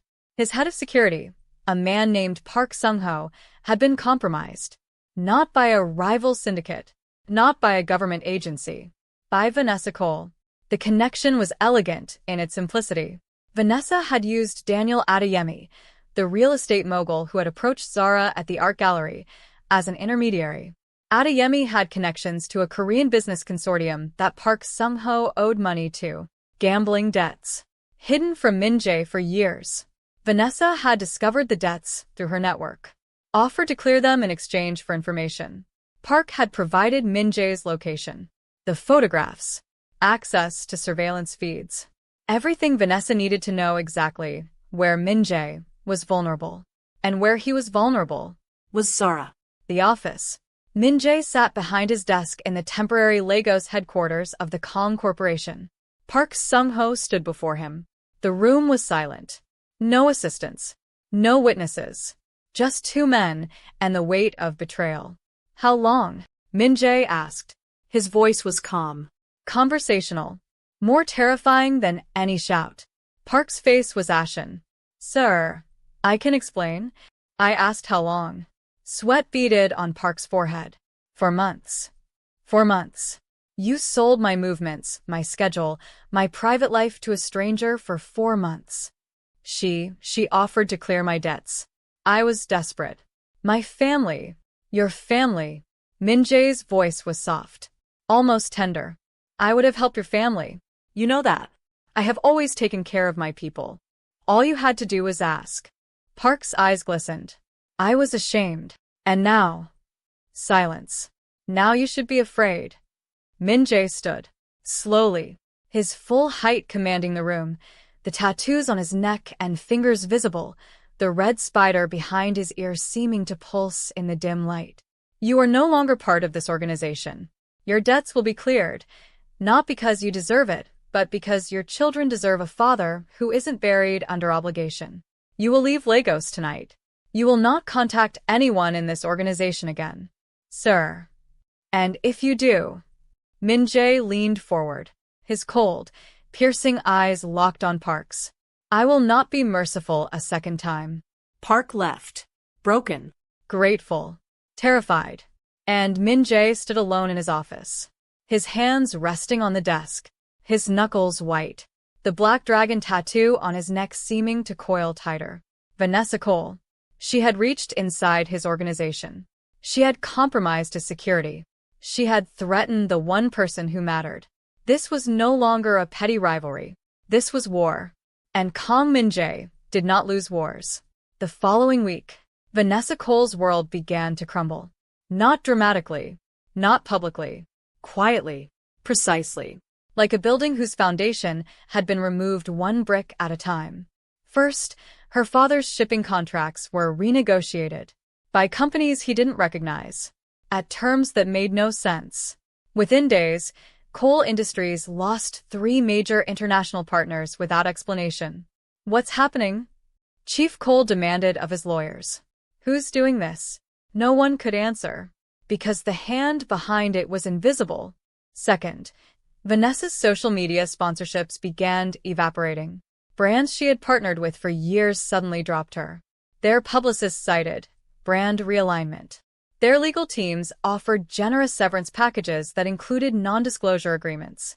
Money in exchange for silence. Someone was buying her irrelevance. Third, and most devastating, the society circles that had welcomed Vanessa like royalty began closing their doors. Invitations stopped arriving. Calls went unanswered. The women who had been her closest allies suddenly had scheduling conflicts. Vanessa Cole, social media celebrity, society queen, untouchable princess, was being erased. And she knew exactly who was responsible. He can't do this to me, Vanessa screamed at Daniel Adeyemi across his office. My father built this empire. We have connections. We have power. Daniel looked at her with something approaching pity. Vanessa, you picked a fight with Kang Min-jae, the man who controls shipping lanes across Asia, the man whose organization has relationships with governments you can't even pronounce. Your father's power is significant in Lagos. Min-jae's power is significant everywhere. So you're abandoning me too? I'm advising you to stop. Apologize. Retreat. Before this gets worse. Worse? How could this get? Her phone buzzed. A news alert.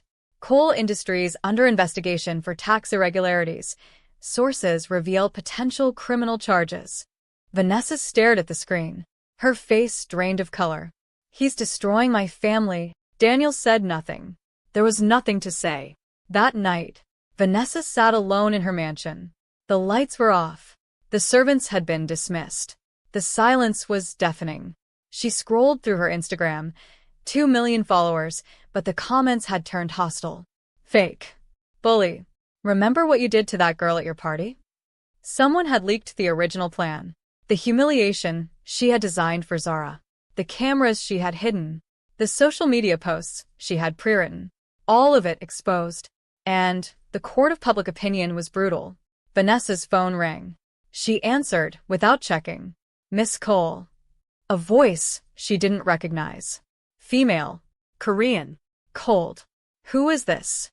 My name is Song Jian. I represent Kang Min-jae. Vanessa's grip tightened on the phone. What do you want? To deliver a message. Mr. Kang wants you to understand that everything you are experiencing is a consequence of your choices. The investigation. The lost contracts. The social exile. All of it reversible. Reversible. On one condition. What condition? You will issue a public apology to Zara Okafor. You will admit, in your own words, to every act of cruelty you committed against her, in school and after. You will make no excuses. You will ask for no sympathy. Vanessa's blood turned to ice. And if I refuse? Silence. Long. Meaningful. Then Mr. Kang will stop being gentle. The line went dead. Vanessa stared at the phone. And for the first time in her life, she was afraid. Not of losing her reputation. Not of losing her wealth. But of the cold, quiet man who had decided she was an enemy. Because Vanessa finally understood something she had been too arrogant to see. There was a difference between being powerful and being dangerous. She was powerful. Kang Min-jae was dangerous. And dangerous always won. Meanwhile, Zara didn't know. About the investigation. About the corporate warfare. About Jiyeon's phone call to Vanessa. Min-jae had kept it all hidden. Protecting her. Shielding her from the darkness that came with loving him. But secrets have weight. And weight always pulls things down. The evening everything cracked. They were at dinner. A quiet restaurant in Victoria Island. Not the flashy kind that attracted photographers, but the kind where the food was honest, and the lighting was warm, and the world felt small enough to hold. Zara looked beautiful. She always looked beautiful. But tonight, her eyes were troubled. Something is happening, she said quietly. With Vanessa. Min-jae's chopsticks paused. What do you mean? Her father's company is being investigated. Her sponsorships are gone. She's been cut off from society. Everyone is talking about it. And you're not surprised. Silence. Min-jae. He set down his chopsticks. She threatened you. So you destroyed her? I responded proportionally. Proportionally? Zara's voice rose. Her family is facing criminal charges. Her entire life is falling apart. Her father's tax irregularities existed long before I became involved. I simply ensured they were discovered. That's semantics, and you know it. Min-jae met her eyes. Cold. Steady. Unapologetic. She infiltrated my security. She photographed us in private moments. She was building a campaign to destroy you, not just your reputation, but your safety, your family's safety. And your response is to burn her world to the ground? My response is to protect you. At what cost? Any cost. The words hung between them. Heavy. Final. Zara looked at the man across from her. The sharp jawline. The cold eyes. The tattoos visible at his collar. The controlled stillness that she had once found comforting but now seemed like a caged door clicking shut. "This is what Ji-yeon warned me about," she said softly. "Your world. Consequences without mercy. Destruction without hesitation." She deserved. Maybe. But I didn't ask you to do this. I didn't want this. I wanted you to let me handle my own battles. Against someone like Vanessa Cole? With her resources? Her connections? Yes. Because that's what normal people do. They fight their own fights. They don't have billionaire boyfriends who dismantle entire families as a defensive strategy. Min-jae flinched.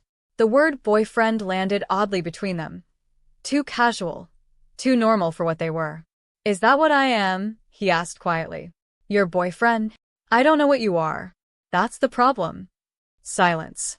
The restaurant hummed around them. Other couples laughed and talked and lived normal lives with normal problems. Zara envied them so fiercely it burned. "I need space," she said. "Zara. Not forever. Just space. To think. To figure out whether I can live in a world where the person I love considers destruction an appropriate response to a threat." His jaw tightened. "How much space?" "I don't know. Days? Weeks?" "I said I don't know." He nodded. Slowly. His expression closing like a door shutting. The mask returning. Cold. Controlled. Impenetrable. "I'll have my security maintain." No. Her voice was firm. "No security. No surveillance. No invisible army watching my every move. I want to be alone. Actually alone." Something flickered in his eyes. Pain. Fear. The terror of a man who had spent his whole life controlling outcomes being told he had no control at all. "That's dangerous. That's my choice." He stared at her for a long moment. Then, "As you wish." He stood. Left money on the table. More than the bill. More than necessary. Always more than necessary. And he walked away. Not dramatically. Quietly. The way he did everything. And Zara sat alone at the table, surrounded by the warm light and gentle music, wondering if she had just made the worst mistake of her life, or the most necessary one. 5 days of silence. Min-jae honored her request. No calls. No messages. No surveillance. He pulled back completely, absolutely, the way only a man of extraordinary discipline could. And it nearly killed him. Seoul. He returned to Korea. To the headquarters of the Kong Corporation.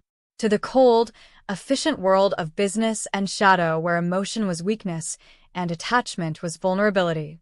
Ji-yeon found him at 3 a.m. in his office. Working. He was always working now. As if enough contracts and negotiations and strategic decisions could fill the silence where Zara's voice used to be. "You look terrible," Ji-yeon said flatly. "Leave. You haven't slept in 3 days." "I said leave." She asked for space, not abandonment. Min-jae's pen stopped. "There's a difference?" "Of course there's a difference. Space means she needs time to process. To reconcile the man she loves with the world he inhabits. That's not rejection. That's growth." "She told me she doesn't know what I am." "Do you know what you are?"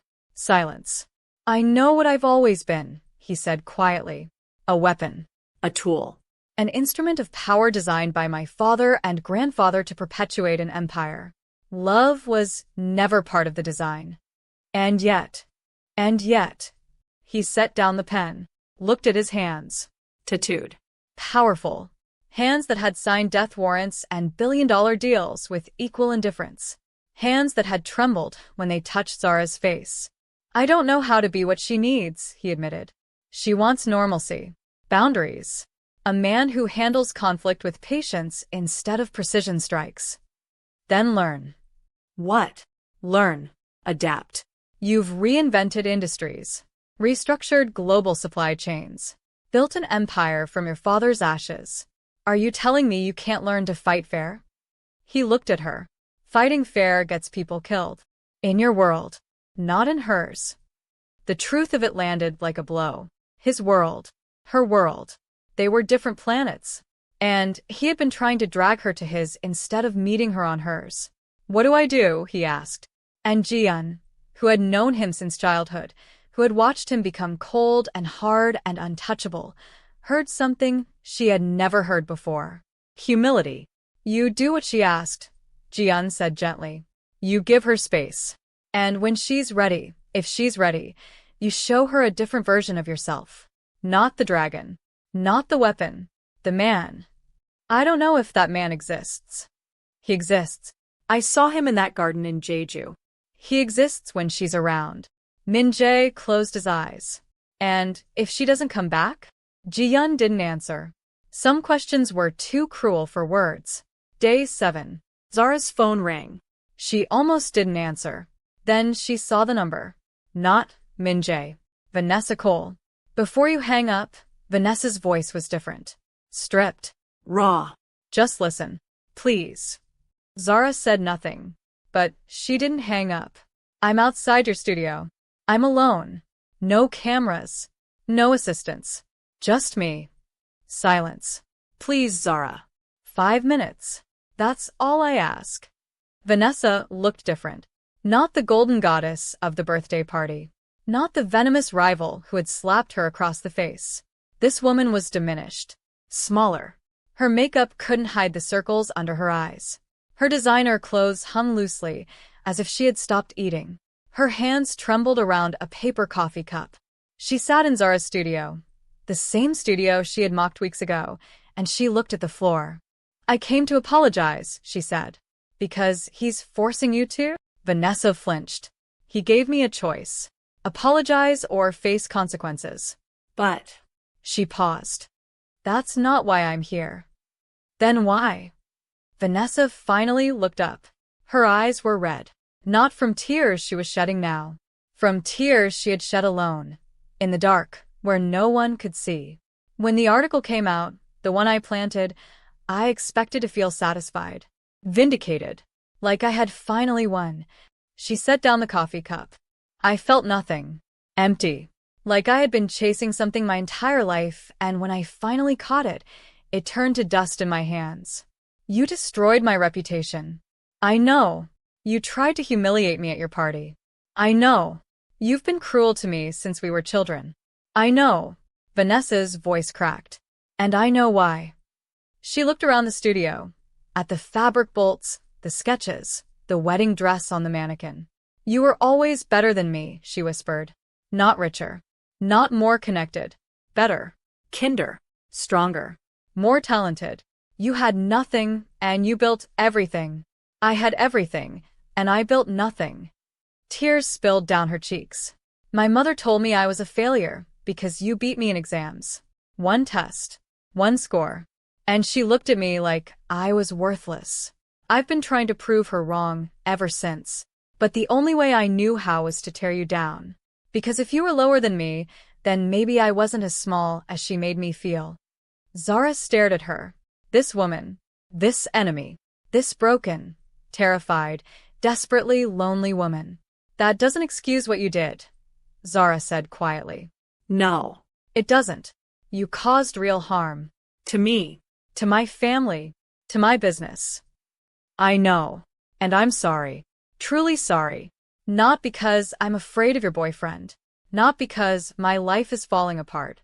But because I looked in the mirror this morning and didn't recognize the woman staring back. And I don't want to be her anymore. Silence. Long. Heavy. Zara looked at Vanessa. Saw the pain. The shame. The genuine, unfamiliar humility of a woman confronting the ugliest parts of herself. I can't forgive you yet, Zara said. Maybe not for a long time. But I hear you. And I believe you. Vanessa nodded. That's more than I deserve. Yes. It is. Vanessa stood, wiped her eyes, straightened her shoulders. For a moment, just a moment, she looked like the girl Zara remembered from school. Before the cruelty. Before the masks. For what it's worth, Vanessa said at the door, he loves you. The Korean man. I've never seen anyone look at another person the way he looks at you. Like you're the only real thing in his world. I know. Don't let me be the reason you lose that. And she left. Quietly. The door closing softly behind her. And Zara sat alone in her studio. surrounded by fabric and sketches and the accumulated weight of a lifetime of fighting. And she knew. She knew with the same certainty that had made her stay in that alley 7 years ago. She knew what she had to do. Day 8. She called him. One ring. He answered. Zara. Her name in his voice. The way he said it, like a prayer, like a wound, like the only word that mattered in any language. I'm ready, she said. Silence. Ready for what? For everything. Your world. My world. Whatever we build between them. She heard his breath catch. This man who never showed weakness. Catching his breath. I won't change overnight, he said carefully. The instinct to protect, to destroy threats before they reach you, that's wired into me. It's who I've been my entire life. I know, but I will try. I will learn. I will let you fight your own battles. Even when it terrifies me. That's all I need. Zara. Where are you? Pause. Seoul. Come home. The word landed between them. Home. Not Korea. Not Lagos. Home. Wherever they were together. I'm already on my way, he said. And somehow, she knew he wasn't lying. 2 days later, he found her at the studio. Not in a limousine. Not with security. Alone. Walking through the rain like he had that night weeks ago when he had come to her door soaking wet and devastated. The rain was different this time. Not angry. Not punishing. Gentle. Warm. Lagos rain that washed the dust from everything and left the world clean. Zara opened the door before he knocked. They stood there, looking at each other, memorizing each other, the rain falling between them like a curtain being drawn aside. You're wet, she said.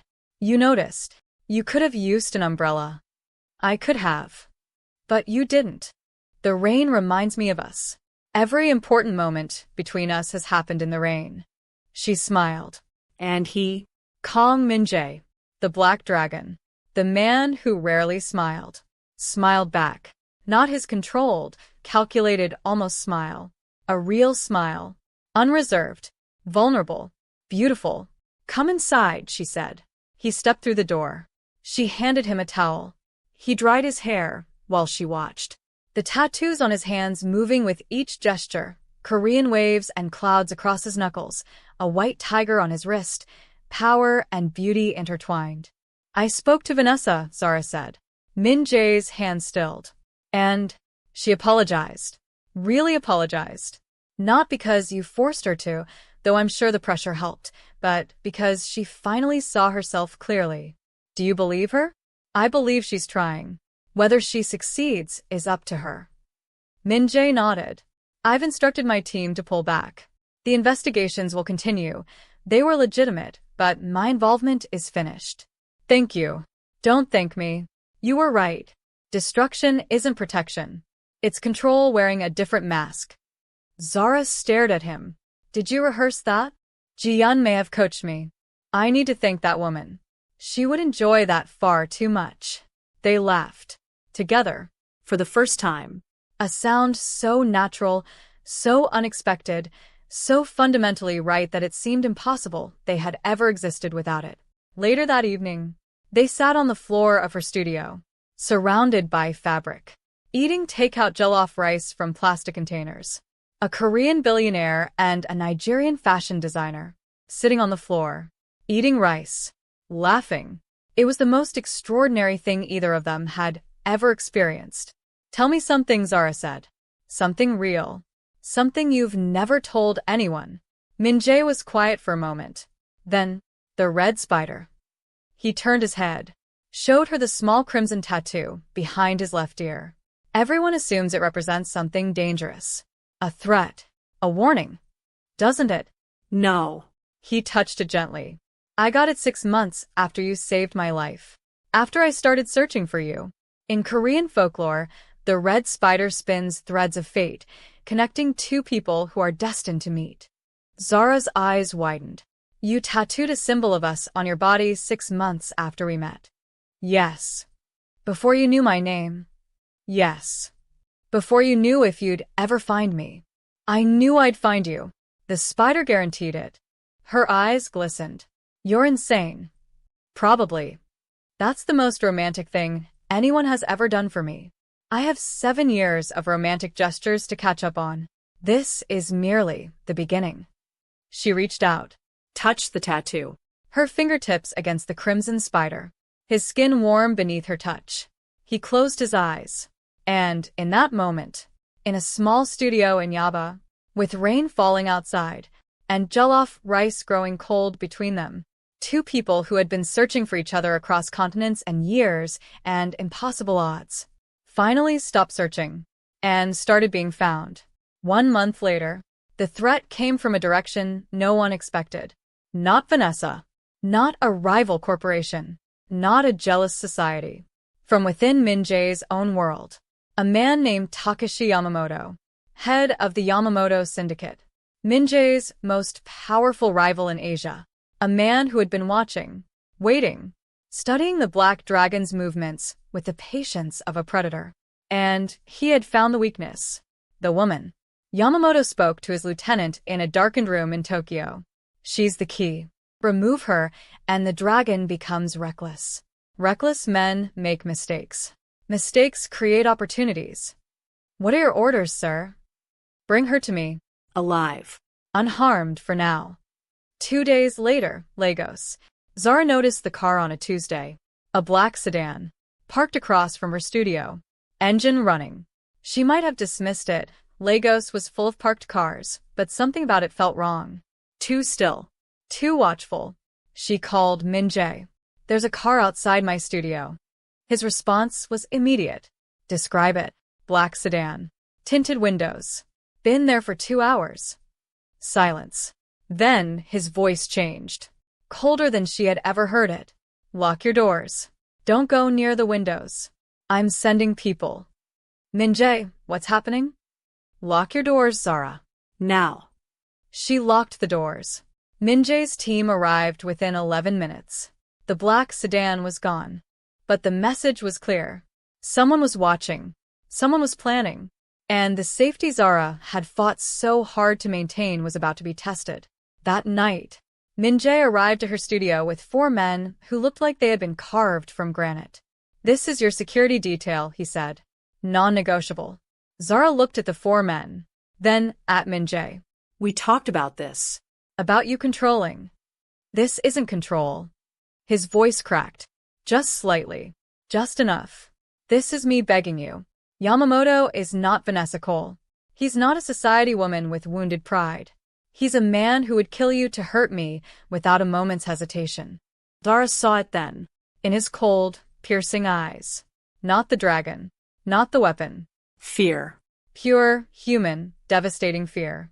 The fear of a man who had finally found something worth living for, and might be about to lose it. Okay, she said softly. Okay. His shoulders dropped. Relief. Fragile. Temporary. But real. The following week, the situation escalated. Yamamoto's operatives were identified in Lagos, 3 teams, positioned at strategic points around the city. Watching. Waiting. Min Jae's intelligence network worked around the clock. Countermeasures were deployed. Security was tripled. Every possible approach was analyzed, defended, fortified. But Min Jae knew the truth. Defense was temporary. Yamamoto would keep coming, unless the threat was eliminated at its source. The decision. It came at 4 a.m. Min Jae sat in the darkness of his Lagos office. Alone. He had 2 options. First, take Zara into hiding. Disappear. Live off-grid indefinitely. Protect her by removing her from the world entirely. Second, confront Yamamoto directly. End the threat, but risk everything in the process, including his life. The choice should have been impossible. It wasn't. He picked up his phone. Jian. Sir, prepare the jet. I'm going to Tokyo. Sir, that's suicide. Prepare the jet. Silence. And Zara? Min Jae closed his eyes. Tell her I'll be back. Will you? He didn't answer. The morning, Zara woke to an empty bed. Not unusual. Min Jae often left early. But something felt different. Wrong. She found the letter on her kitchen counter. Handwritten. In his precise, controlled script. Zara, By the time you read this, I will be in Tokyo. There is a man who threatens your safety. He will not stop. He will not negotiate. The only language he understands is the one I was born speaking. I want you to know that every moment with you has been the greatest gift of my life. You made me human. You made me brave. You made me want to be someone worthy of your love. If I don't return, and there is a possibility I won't, know that you are the only victory that ever mattered. Live beautifully, love fiercely, and know that somewhere, in whatever comes after this life, a man with a red spider tattoo is still searching for you. Always yours, Minjae. Zara's hands trembled. The letter shook.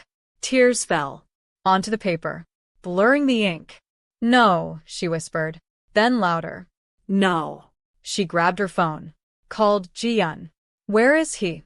Miss Okafor. Where is he? He's meeting Yamamoto. In Tokyo. Tonight. Stop him. I can't. Then take me to him. Miss Okafor, he specifically? I don't care what he specifically said.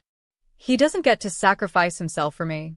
He doesn't get to write a beautiful goodbye letter and fly off to die like some kind of... Her voice broke. Please, Ji-yeon. Please. He saved my life. Let me save his. Again. Silence. Long. The longest of Zara's life. Then, there's a flight in 3 hours. Be at the airport. 18 hours later, the meeting took place in a private room in a Ginza restaurant. Traditional. Quiet.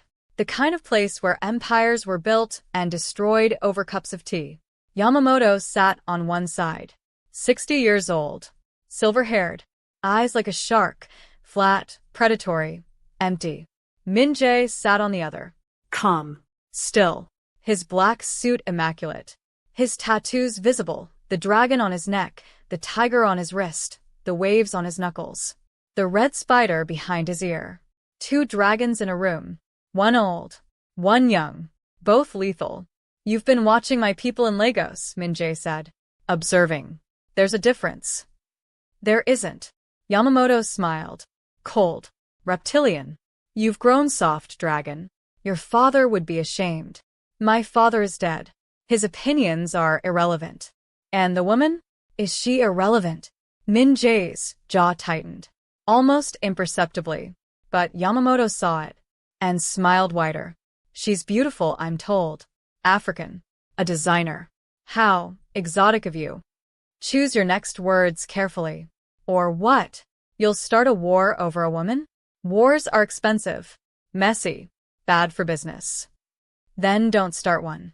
Yamamoto leaned forward. I'm offering you a deal. Walk away from the African operations. Surrender your shipping routes through West Africa. And I'll leave your woman alone. No. No. I don't negotiate with threats. Then perhaps I should make the threat more tangible. He snapped his fingers. A door opened. 2 men entered.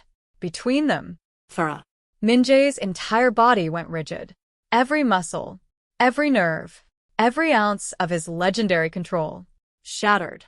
How? She arrived in Tokyo 3 hours ago, Yamamoto said pleasantly. Looking for you. My people found her first. Zara's eyes met Minjae's across the room. She wasn't crying. She wasn't trembling. She looked angry. Furious, actually. And, in that fury, he saw the girl who had found him bleeding in an alley and refused to run. Are you hurt? Minjae asked. His voice was ice. I'm fine. These gentlemen were very polite. For now, Yamamoto added. Politeness is temporary. Like everything else. Minjae turned to face him. And Yamamoto, a man who had dealt in death for 40 years, felt something he hadn't felt in decades. Fear. Because the man looking at him was no longer Kong Minjae, the businessman. No longer the CEO. No longer the negotiator. This was the Black Dragon. The weapon. The darkness. And his eyes promised something beyond mere violence. They promised annihilation. You touched her, Minjae said softly. I merely. You brought her here, against her will, into a room designed to intimidate. You used her as leverage against me. He stood, slowly, every movement deliberate. his full height filling the room, the tattoos on his neck seeming to writhe in the dim light. I want you to listen very carefully, Yamamoto, because I will say this only once. He buttoned his suit jacket, straightened his cuffs, and spoke with a calm so absolute it was terrifying. If you or anyone in your organization ever comes near her again, if you look at her, speak about her, think about her, I will not start a war. He paused. I will end one. Silence. The room felt like it was holding its breath.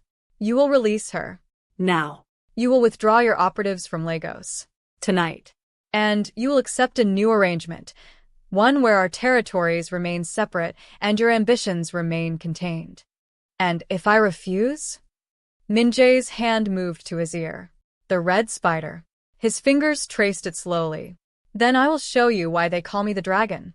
And I promise you, Yamamoto, you will not enjoy the lesson. The standoff lasted an eternity. 2 seconds. 3. Then Yamamoto waved his hand. The men released Zara.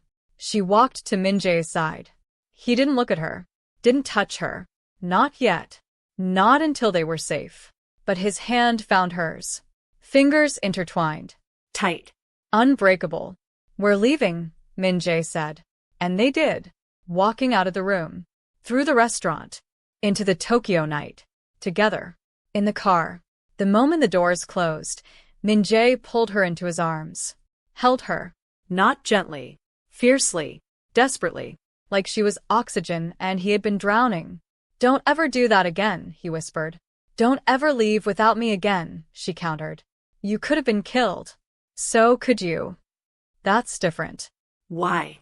Because your life matters less. He pulled back, looked at her, and for the first time, Zara saw tears in the cold, piercing eyes of Kang Min-jae. Not falling. Not yet. But there. Glistening. Real. My life doesn't matter at all, he said hoarsely. Without you. She reached up, touched his face, traced the sharp line of his jaw, the tattoo on his neck, the tear that had finally fallen, then stopped trying to live it alone. He kissed her. In the back seat of the car. In the neon-lit streets of Tokyo. With the weight of the world finally, blessedly, shared between them. And the kiss faded into something deeper. Something sacred. Something that belonged only to them. 2 weeks later, Lagos. The exhibition was Zara's idea. A fashion showcase. Her designs. Presented to Lagos society at the very hotel where Vanessa had tried to humiliate her. The Grand Celestial. Are you sure? Min-jae had asked. I'm sure. I want to reclaim that space. Make it mine. He had looked at her with an expression she was learning to recognize. Pride. Fierce, aching, overwhelming pride. Then it's yours. The night of the showcase. The ballroom was transformed. Not gold and champagne this time, but fabric. African wax prints and Korean silk. Nigerian patterns and Korean embroidery. 2 cultures woven together. Like their story. 300 guests attended. Different guests this time. Not just society. Artists. Designers. Journalists. Entrepreneurs. People who built things instead of tearing them down. Min-jae stood at the back of the room. In his black suit. Tattoos visible. Red spider hidden behind his ear. Watching. Always watching. But tonight, not with cold assessment. With warmth. With love. With the quiet satisfaction of a man who had conquered empires but found his greatest victory in simply being here. Zara's designs were breathtaking. Evening gowns that told stories. Each one a fusion. African boldness and Korean elegance. Colors that sang. Silhouettes that whispered. Fabrics that moved like water and caught light like fire. The audience was captivated. The applause was thunderous. And Zara, standing on the stage in a dress she had made herself, black silk with crimson lining, looked more beautiful than she had ever looked in her life. Not because of the dress, because of the light in her eyes. The light of a woman who had stopped surviving and started living. After the showcase, the guests mingled. Congratulations flowed. Business cards were exchanged. Zara's phone buzzed with orders and interview requests and collaboration proposals.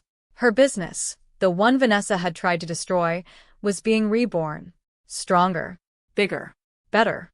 And then, the room fell quiet. Again. Because Kang Min-jae was walking toward the stage. He moved through the crowd. People parted for him. Not from fear this time. From something else. Anticipation. He reached the stage. Looked up at Zara. She stared down at him. Confused.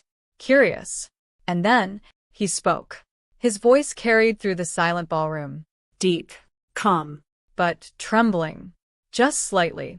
Just enough. I spent my life conquering the world, he said. Building empires. Destroying enemies. Accumulating power that most men only dream of. He paused. And none of it mattered. The room was absolutely still. None of it mattered until a 17-year-old girl knelt in a dirty alley in Seoul and held a stranger's hand and told him not to die. Zara's hand flew to her mouth. You saved my life, Zara. Not just that night. Every night since. Every morning. Every moment. You saved me from becoming the monster the world wanted me to be. He reached into his jacket, produced a small box, black velvet, and the room gasped. I have spent 7 years searching for you. I have spent 7 years preparing for this moment. And now that it's here, his voice broke. This unbreakable man. Breaking. For her. Now that it's here, I realize no speech could ever be enough. No words could capture what you mean to me. So I will say only this. He opened the box. A ring. Not a diamond. Though he could have given her the largest diamond in the world. A ruby. Red. Crimson. The color of the spider behind his ear. The color of fate. I spent my life conquering the world, he repeated. But loving you became the only victory that mattered. Tears streamed down Zara's face. Marry me, he said. Not because I deserve you, I don't. Not because I can give you the world, though I will try. But because I cannot imagine another morning without your face being the first thing I see. Because my darkness needs your light. Because my silence needs your voice. Because I am nothing, nothing without you. The ballroom was silent. 300 people holding their breath. Zara looked at this man. This impossible, beautiful, terrifying man. With his sharp jawline and cold eyes that had learned to be warm. With his tattoos and his shadows and his fierce, consuming love. With his red spider and his 7 years of searching and his willingness to burn the world or save it, whichever she needed. She stepped down from the stage, stood before him, took his face in her hands, and said the word that changed everything. Yes. The room erupted. Applause. Cheering. Tears. Min-jae slid the ring onto her finger, his hands shaking. This man who had never shaken before her. He kissed her. In front of everyone. In front of the world. A kiss that said everything words couldn't. I found you. I kept you. I will never let go. And somewhere in the crowd, Vanessa Cole watched. Not with jealousy. Not with bitterness. With something that looked almost like peace. Because seeing Zara happy, truly, radiantly, impossibly happy, made the ugliness of the past seem small. And for the first time, Vanessa wondered if she could build something beautiful too, instead of tearing beautiful things down. 6 months later, the wedding was held in 2 locations. First, Lagos. Zara's mother's church. Small. Humble. Filled with the people who had loved Zara before the world knew her name. Min-jae wore a traditional Korean hanbok. Zara wore a dress she had made herself. White silk with Korean embroidery and African beadwork. Mama Okafor cried. Emeka cried. Even Ji-yeon cried, though she denied it afterward. Min-jae did not cry. He stood at the altar and watched Zara walk toward him and smiled. A real smile. Full. Unguarded. The smile of a man who had finally come home. Second, Jeju Island. The garden where they had found each other again. Cherry blossoms in full bloom. Pink petals falling like confetti from heaven. Min-jae's Korean family stood on one side. Zara's Nigerian family stood on the other. And, between them, 2 people who had crossed oceans and cultures and darkness, and time to stand together. I vow to protect you, Min-jae said. not by controlling your world, but by standing beside you in it. I vow to save you, Zara said. Not from your enemies, but from yourself. As many times as it takes. They exchanged rings. His was simple, black titanium, engraved on the inside with a spider. Hers was the ruby, red as fate, red as the thread that had connected them across 7 years and 7,000 miles. The reception. Families danced. Nigerian music and Korean drums. Jollof rice and Korean barbecue. Afrobeats and K-ballads. 2 cultures. 2 families. 1 love. Min-jae held Zara close on the dance floor, his lips against her ear. Thank you, he whispered. For what? For staying in that alley. For holding my hand. For refusing to let me die. She pulled back, looked at him. Thank you for spending 7 years finding me. I would spend 70 more. I know. She touched the red spider behind his ear.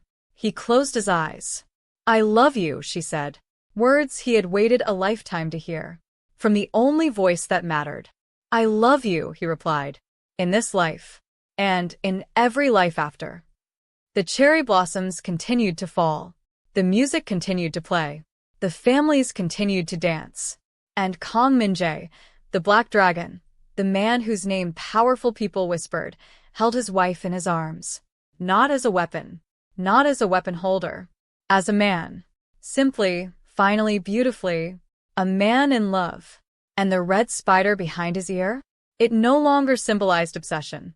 It symbolized home. Thank you for watching. If this story moved you, please like, share, and subscribe. Leave a comment telling us your favorite moment. And remember, love doesn't wait for permission. It simply is.